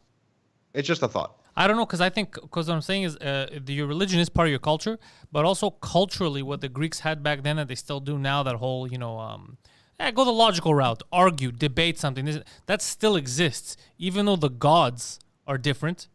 That it's not essence the of a same. Greekster still exists, so they do it differently. You know, it's kind of like us. but We don't live in but Greece; we even live if you here. look at- We're still being Greek. Yeah. But even if you look at the religion, like in ancient Greece, where they had the 12 gods, and like those gods weren't perfect either. No, because that's what's cool about Greeks it. personified That's what's themselves. Yeah, fascinating about Greeks. They're like, listen, Actually- if they're gods, they're probably like us, and they're imperfect. Exactly. So you're gonna have Yeah. Zeus cheating on his wife and having babies with fucking cows or whatever. he's banging everything.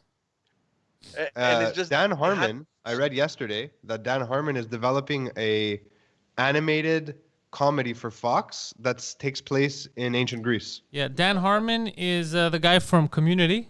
Yeah, He is- and Rick and Morty. Oh, he did. He is Rick and Morty. Yeah, oh, yeah, that's of gonna be course, of course, fun. of course. It's gonna be ridiculous. He has so much material to work with.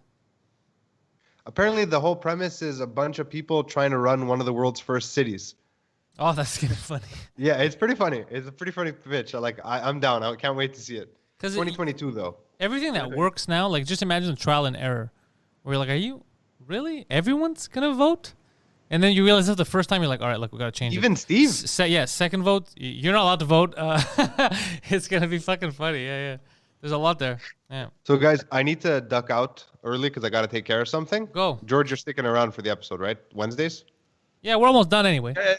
We got some All right, news so with George. I got to duck out. I'll see you guys Friday, Ciao, buddy. and I'll let him do the plug. All right, Phil. Guys, if you like Phil, and really, why wouldn't you? Head to the description. There are links to Phil's website, balabanos.com. You can hire Phil to do your commercial, to edit your commercial, all that. You can also check out his podcast. Fill My Hole comes out weekly, Sundays at 8 p.m. Phil shares videos of him filling a variety of different crevices around the city. Fill My Hole, available wherever podcasts are sold. Also on the show, later, we got Jiggity George, the birthday boy, Chandrizos.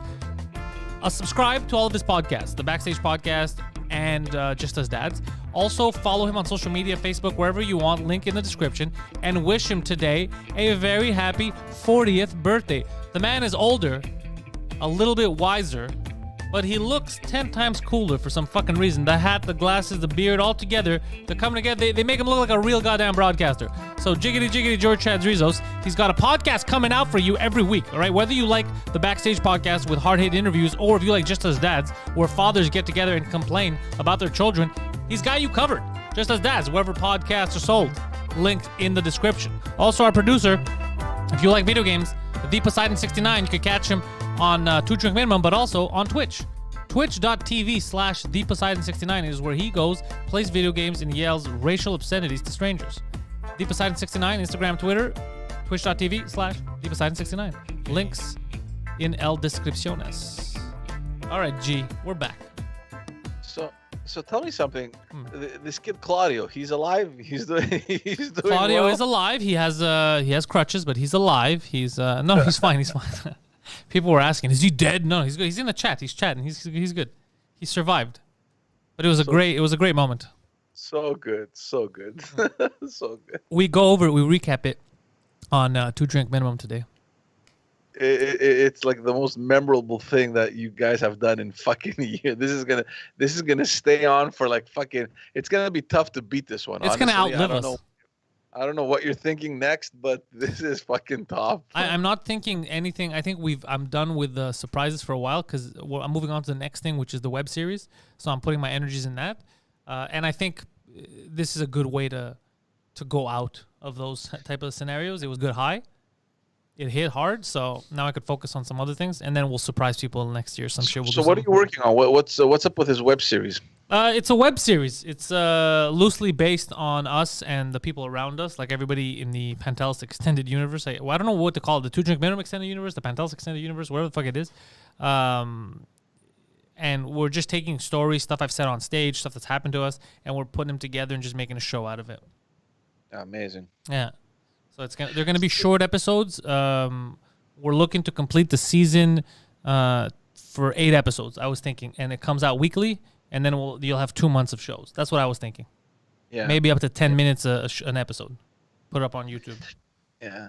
No, that's amazing. Like, you know what's crazy? Like, imagine you wanting to break into this space like 15, 20 years ago. If you have no contacts, you cannot break into it. Like, you need someone to open the door for you. You need a bunch of contacts. You need money. You need all this shit to get started. And today things have changed so drastically that you can just put everything together, run it on YouTube or whatever other platform you have, and probably even be more successful. It's ridiculous how crazy things have evolved. It's nuts. I've thought about that too. Like, it couldn't even be a thought 15 years ago of doing it independently. It's like, well, you can't. It's not possible. But now, because of YouTube, because of all this online stuff, you could distribute it. You could fund it. Fucking there's Patreon, there's sponsors, all that shit. Right. But to get to this point too, we needed all these years till now to build up a fan base, right, subscriber count, so that people could see it. Because when you make something, you want people, even if it's one person, but you want people to be able to see it. So now it's so easy. It's easy. It's a lot of hard. It's very hard. What we're planning is pretty fucking complicated, and we don't have the budget for it. So we're definitely in over our heads, but it's doable. Yeah. Yeah. It's definitely doable. So no, it's gonna be exciting. There's stuff that I'm writing that you could make cameos into. It's gonna be I think it's gonna be a fun little series, and I think 10 minutes is the perfect length for an episode. Yeah. Right now. Yeah. So when are you launching this? Oh, we haven't even finished filming or anything like that. So it's not even all the scripts are done. So I wanted to start filming once the snow leaves. Right. Because it causes a lot more problems for us, and I don't want the show to feel gray, bland Right. and stuff Yeah, with the snow. If it gets more depressing, I want it to be a happy show. So we're gonna wait till the snow's done. Plus, it gives me time to finalize everything and lock in everything with Phil, because Phil's gonna have to go over every script and decide how he wants to film it, right? Because the way they film these things is they don't film episode per episode. Phil's gonna break apart all the scenes. So in one day he might be filming like 2 scenes from this episode and 1 from another. Right. So he's gonna do all that shit. So Yeah. once it's broken down. Complex. It's complex, but it's gonna be worth it in the end. We're gonna have a nice little series that we can show off. Right. Yeah. What about you? How's the podcast going? Podcast is going good. We're putting a lot of energy in the Just Us Dads. Obviously, it's less niche than the backstage. The backstage, I haven't started yet again this year, so I'm just making some changes. Like I told you, I'm gonna move the studio to the other room. It's bigger. We're gonna change the backdrop. It's gonna look nice. We're gonna I didn't know make that you some were moving the changes there. studio. Yeah, we're doing basically it's for the Just Us Dads, because we're thinking of all these new things that we're going to be doing. We're going to bring in like an educational segment. We're thinking of having light boards and that kind of stuff. That's a good idea. So yeah, no, it's going to be pretty cool. We have a lot of things lined up, and it's really exciting, the stuff that we have that we're planning. So I'm working on that, and as soon as that's done, I'm going to pick up where I left off for the backstage. And but yeah, there's a lot of effort being put into the Just Us Dads things, because I mean it's a lot more relatable than people interested in politicians or anyone that just works behind the scenes and like nobody really knows, right? I mean, it's interesting. I like it because that's where I evolved for so many years. But the Dads is much cool. It's a lot of fun. And well, you get to be comfortable on Just As Dads. You get to just shoot the shit with your friends, which is part of podcasting, is to have fun very like careful, right? Because and the episode that's coming out on Friday, we go really deep into my house here, and the relationship with my wife, and the fact that she's always looking at doing different projects. So I mean, and she's fine, she's cool with it. I mean, she has no problem. But you got to be careful too, because you don't want to expose your personal stuff either, right? I mean, and it's good. And, I heard that the it's episode starts with you being like, "Look, man, I love my wife, but these broads need to stay in the kitchen." Is that really how it starts? That's what I heard, and then it starts a fight. So no, it's just that it can get out of hand very easily, and the fact that it's we've known each other all our lives, we can very easily go off into conversations like that, right? So Yeah. it's just let's control ourselves a little bit, No, it's a lot of fun. It's a lot of fun, and the channel is growing consistently, and it's just good. I think it's a lot of valuable content for people out there that are either thinking about becoming dads or that are dads and they're just looking for a place to chill. And we'll see. And there's obviously the whole question about live streaming. So we're looking into that. I got all the equipment necessary, so I'll be running some tests with that as well. And we're gonna see. We're gonna. Are you thinking of bringing them in the new studio with the bigger size? Are you thinking of being in studio with them, or are you going to continue off the web? No. The idea is to be in studio. So there we go. That's what I want to hear. Everything depends on what's going to happen with COVID. But yeah, no, I mean, I got camcorders. I got all the like. I invested a bit of money for streaming stuff. I'm expecting another camera to come in too. So I mean, there's the cameras that I have here, the ones that I sent you the link, or the Sonys? Yeah, no, I got the different one. I got the Canons finally. I mean, it's fine. You know, it's gonna be better. It's gonna be good. So yeah, and hopefully we can get live streaming too. I wanna give that a run. I'm clueless with that, so I just want to get into territory that I haven't really done before, and I have a feeling that can help us too. You know, you're gonna be fine. I'm gonna send Poseidon over, and he'll set everything up for you. He'll show you what he does, and then he'll teach you, and then you'll be able to do it. It's not hard. Yeah, just like a little mini crash course. Even though nowadays you can just find everything online, right? I mean, you go on YouTube and there's all these tutorials, and I mean, pretty much everything that I've learned so far it's through YouTube anyway. That's how I learn. Most people they put shit they don't do stuff. They put stuff off because they think it's super complicated. But the real complicated thing is your thoughts. Is you sitting down and looking at a tutorial because someone's done it before you. It means it's doable.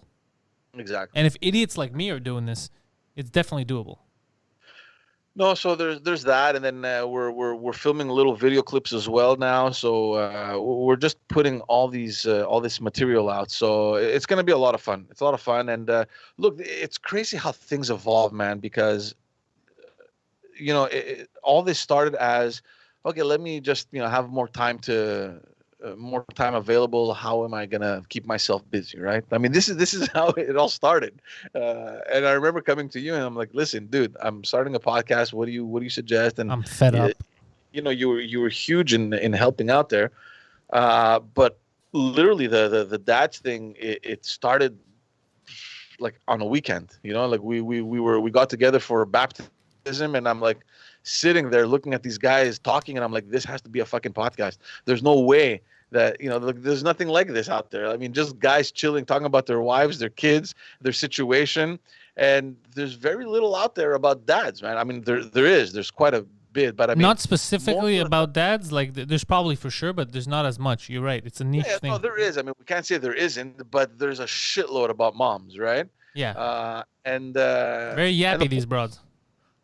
Yeah, and the point isn't to get too scientific and all that stuff. It's just to have a forum where guys can come and chill, and to relate to the experiences and the lifestyle that we have, that we live through, with kids and our lives, and being excluded from whatever life we used to have beforehand. Like there is no life anymore. By the way, I agree with comments I had heard about people love. I do love the new backdrops.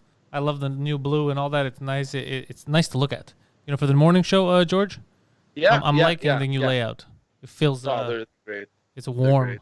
By the way, so for the new complete layout of the morning show, right now I'm down to, I think the cameras are easy to order. I'm down to the seats. We're looking for the proper chairs that we want to put there. And you're gonna have armchairs kind of thing? Yeah. I want it to be like armchairs. You sit like there's these seats that I saw that I could get off of Amazon, which people could game on them too. Like they go back, they're big, so they're comfy. So I thought they would be fun to have like 3 of those in a row, and people sit. So we're looking at that. But yeah, we're gonna upgrade the morning show. We wanted to have a different feel. So we have the mics out there. I don't know. Phil is gonna have to play with those angles, because sitting down on the couch, I mean, you got to cover those fucking round angles that we all have there. I mean, I'm not really worried either, but it's different when you're sitting on a couch with your fucking double chins showing up. And bro, me, I was planning on taking my shoes off and fucking lounging completely, just laying down. It might look weird for a No, but morning it's show. okay. It's fine. We're gonna run it, and you're right. It's gonna be much more of a relaxed environment, like an atmosphere. It might be cool. It's gonna be cool. But when do you want to start this? Well, we already started it. We already started working on it. Once it's ready, we'll switch immediately. But that's just gonna affect the morning show. All the other shows are gonna have their proper rooms. But we just wanted something different for the morning show. And that's gonna be outside there in that little space in the hall. In that you have. in the studio space, not the lobby, in the studio. Yeah. But it's out in the open. I mean, we're gonna have to be careful. People are gonna have to shut up. Nobody can walk. Well, no, because because it's that's what I'm saying. It's not in the lobby area where people can just walk in. It's so there's past this studio, it's closed off. Then there's right before you go into yours, basically. right before into mine, yeah, exactly. So that area. Plus, it's not like anyone's just hanging out here willy nilly. Everything's locked. Like we're just allow strangers to walk in. So it'll be the same difference as us being in here. Cool. Yeah. So it's gonna be fucking fun. Yeah. It's gonna be nice. Poseidon's excited. Yeah. He's gonna have a whole different setup there because he's gonna be using different technology for that because we have a different system for the cameras. But it's gonna be really cool. It's gonna be really, really cool. Exciting, man! I can't wait to see that. Yeah. Well, we're working now because we have some like the sponsorship deal that we're working on getting in. So what I'm gonna do is I'm gonna take that and right away fund this operation. All right. So we're expanding. I am the Chinese government. I'm slowly expanding. I'm using slave labor and I'm expanding. Power. Poseidon's giggling. he people didn't know, but he left for like 10 minutes to go poop. Yeah. You couldn't see him.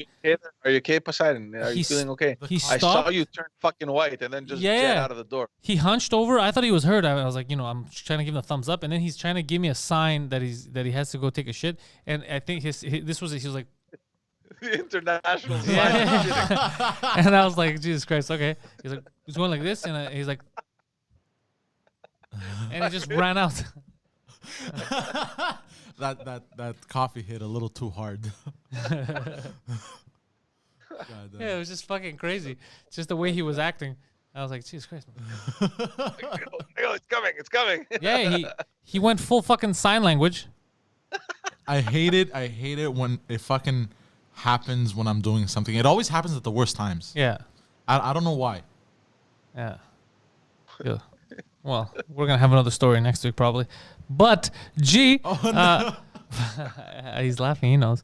So G, I just want to know the whole curfew thing. I keep asking, and no one's replied to me. Are there any lawyers fighting this right now as unconstitutional and illegal? Is that happening or no?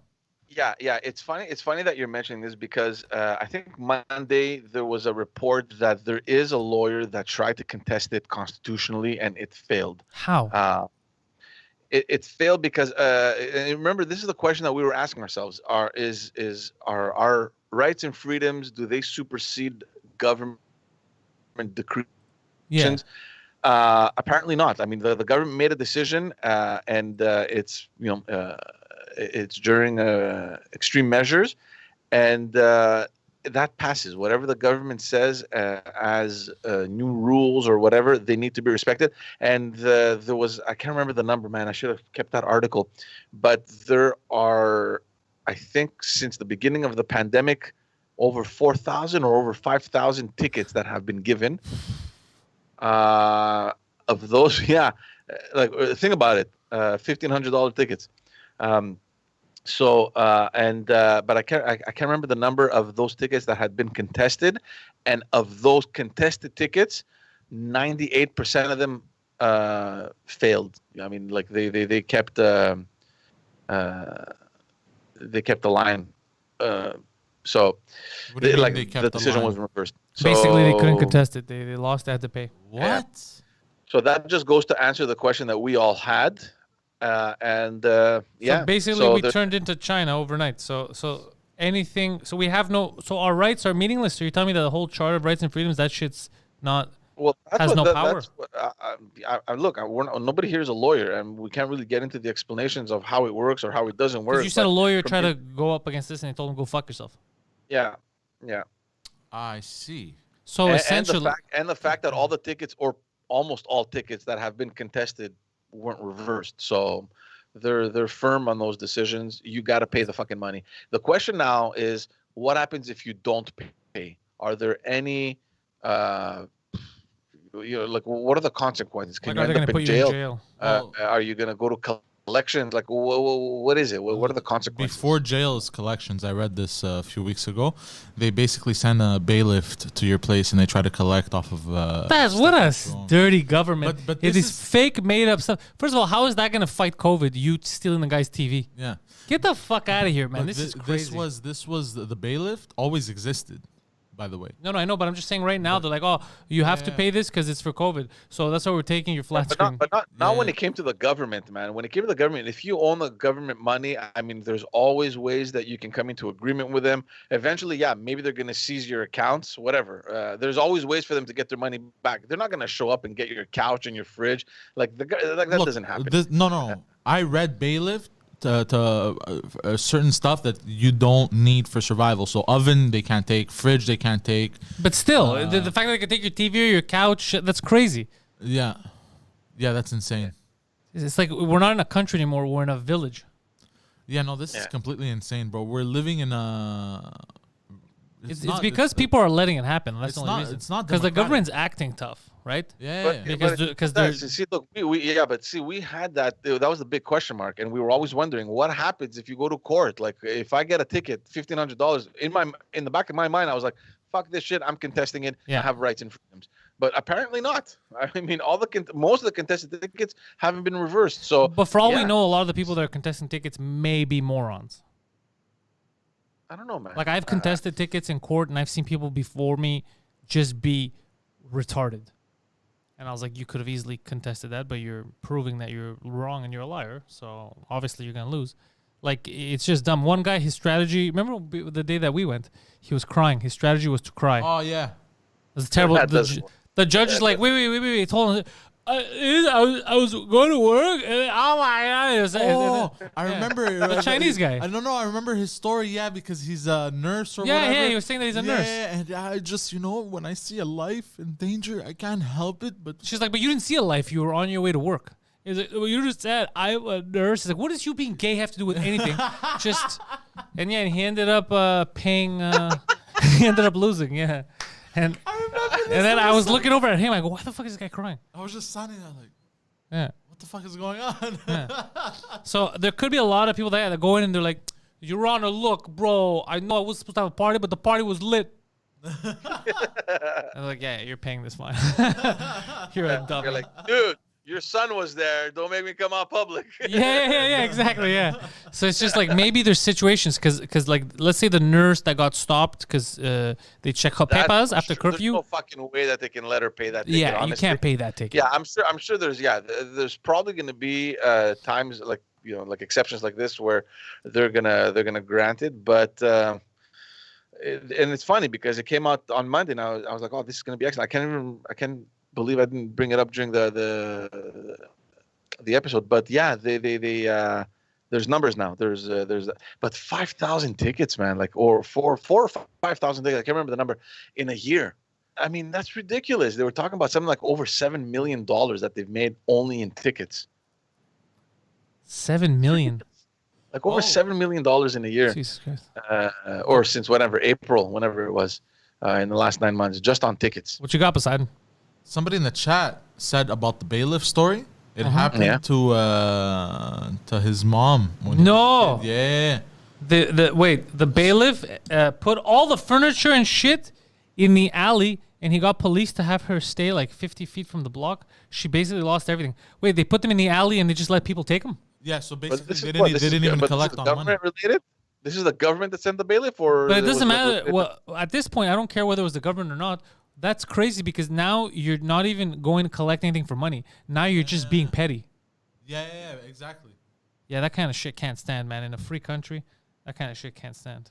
But shit like this happens all the time. It just gets swept under. Oh, the we rug. didn't. Oh, wait, I talk about on 2 Drink Minimum. 2 Drink Minimum is up next noon on the 2 Drink Minimum channel. I talk about this fucking story that I saw the other. We're not gonna go into details now. They can watch on 2DM, but I didn't show the video because it's like a nicest video. It's crazy.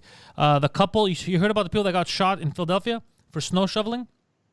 No. Long story short, you'll get the details of it on 2 Drink Minimum. But they were shoveling snow. This couple on their neighbor's like lawn all the time or whatever on his property. And then he's across the street, by the way, so they have to take snow and go across the street and put on his. So they're being assholes. And the guy asked him again to stop fucking doing it. And you're watching the doorbell cam, and they're just swearing at him like, "Fuck you, pussy! We're gonna make your life living here a living hell," and all that shit. They're being mean to him. And the guy goes in the house, gets a handgun, and then they're like, "Yeah, okay, what are you gonna do? Shoot me, pussy! Shoot me!" And then he shoots them both. And then they're down yelling. Yeah, he shoots them both. And then he goes back in the house, takes an AR-15, and then goes up to them and shoots them in the head, executes them. Yeah, and before he killed the wife, he told her, he goes, "You should have kept your fucking mouth shut." And he shoots her in the head, which that was a correct statement in that situation. And then he goes in his house and kills himself. Oh my God. Yeah, crazy. For fucking snow. For fucking snow. Like, I agree. I don't like people like messing with me, but fuck, man, there's levels of escalation. Yeah, the gun didn't need to come out at all for snow. You could just swear at them. Yeah. It didn't need to come out for fucking snow. Yeah, or at worst case, smack them around a bit. Anything, but no, not even smack them for snow. Smack around, it's too much of an. Then there's no room. The shit talking. Yeah, you don't smack them around. You can just shit talk them. Yeah, that's true. It was too much. All right, what's going on in the chat? What's this? What? Hey, Pantelis, thank you for the hard work, the content. I am here to pay the bills for the next year. Keep up the roast, and hopefully you rock it. So we got Say Esther with $100 super chat. That's a bit excessive. Oh, my God. That's a bit excessive, but we appreciate you liking the show and all the shit that we do around here. Very excessive, though. Don't waste all your money on over here. This is nonsense. Buy real stuff. But we appreciate the fact that you like this shit. Booyah! So Poseidon, let's play us out. Let me tell people where they're going to find us.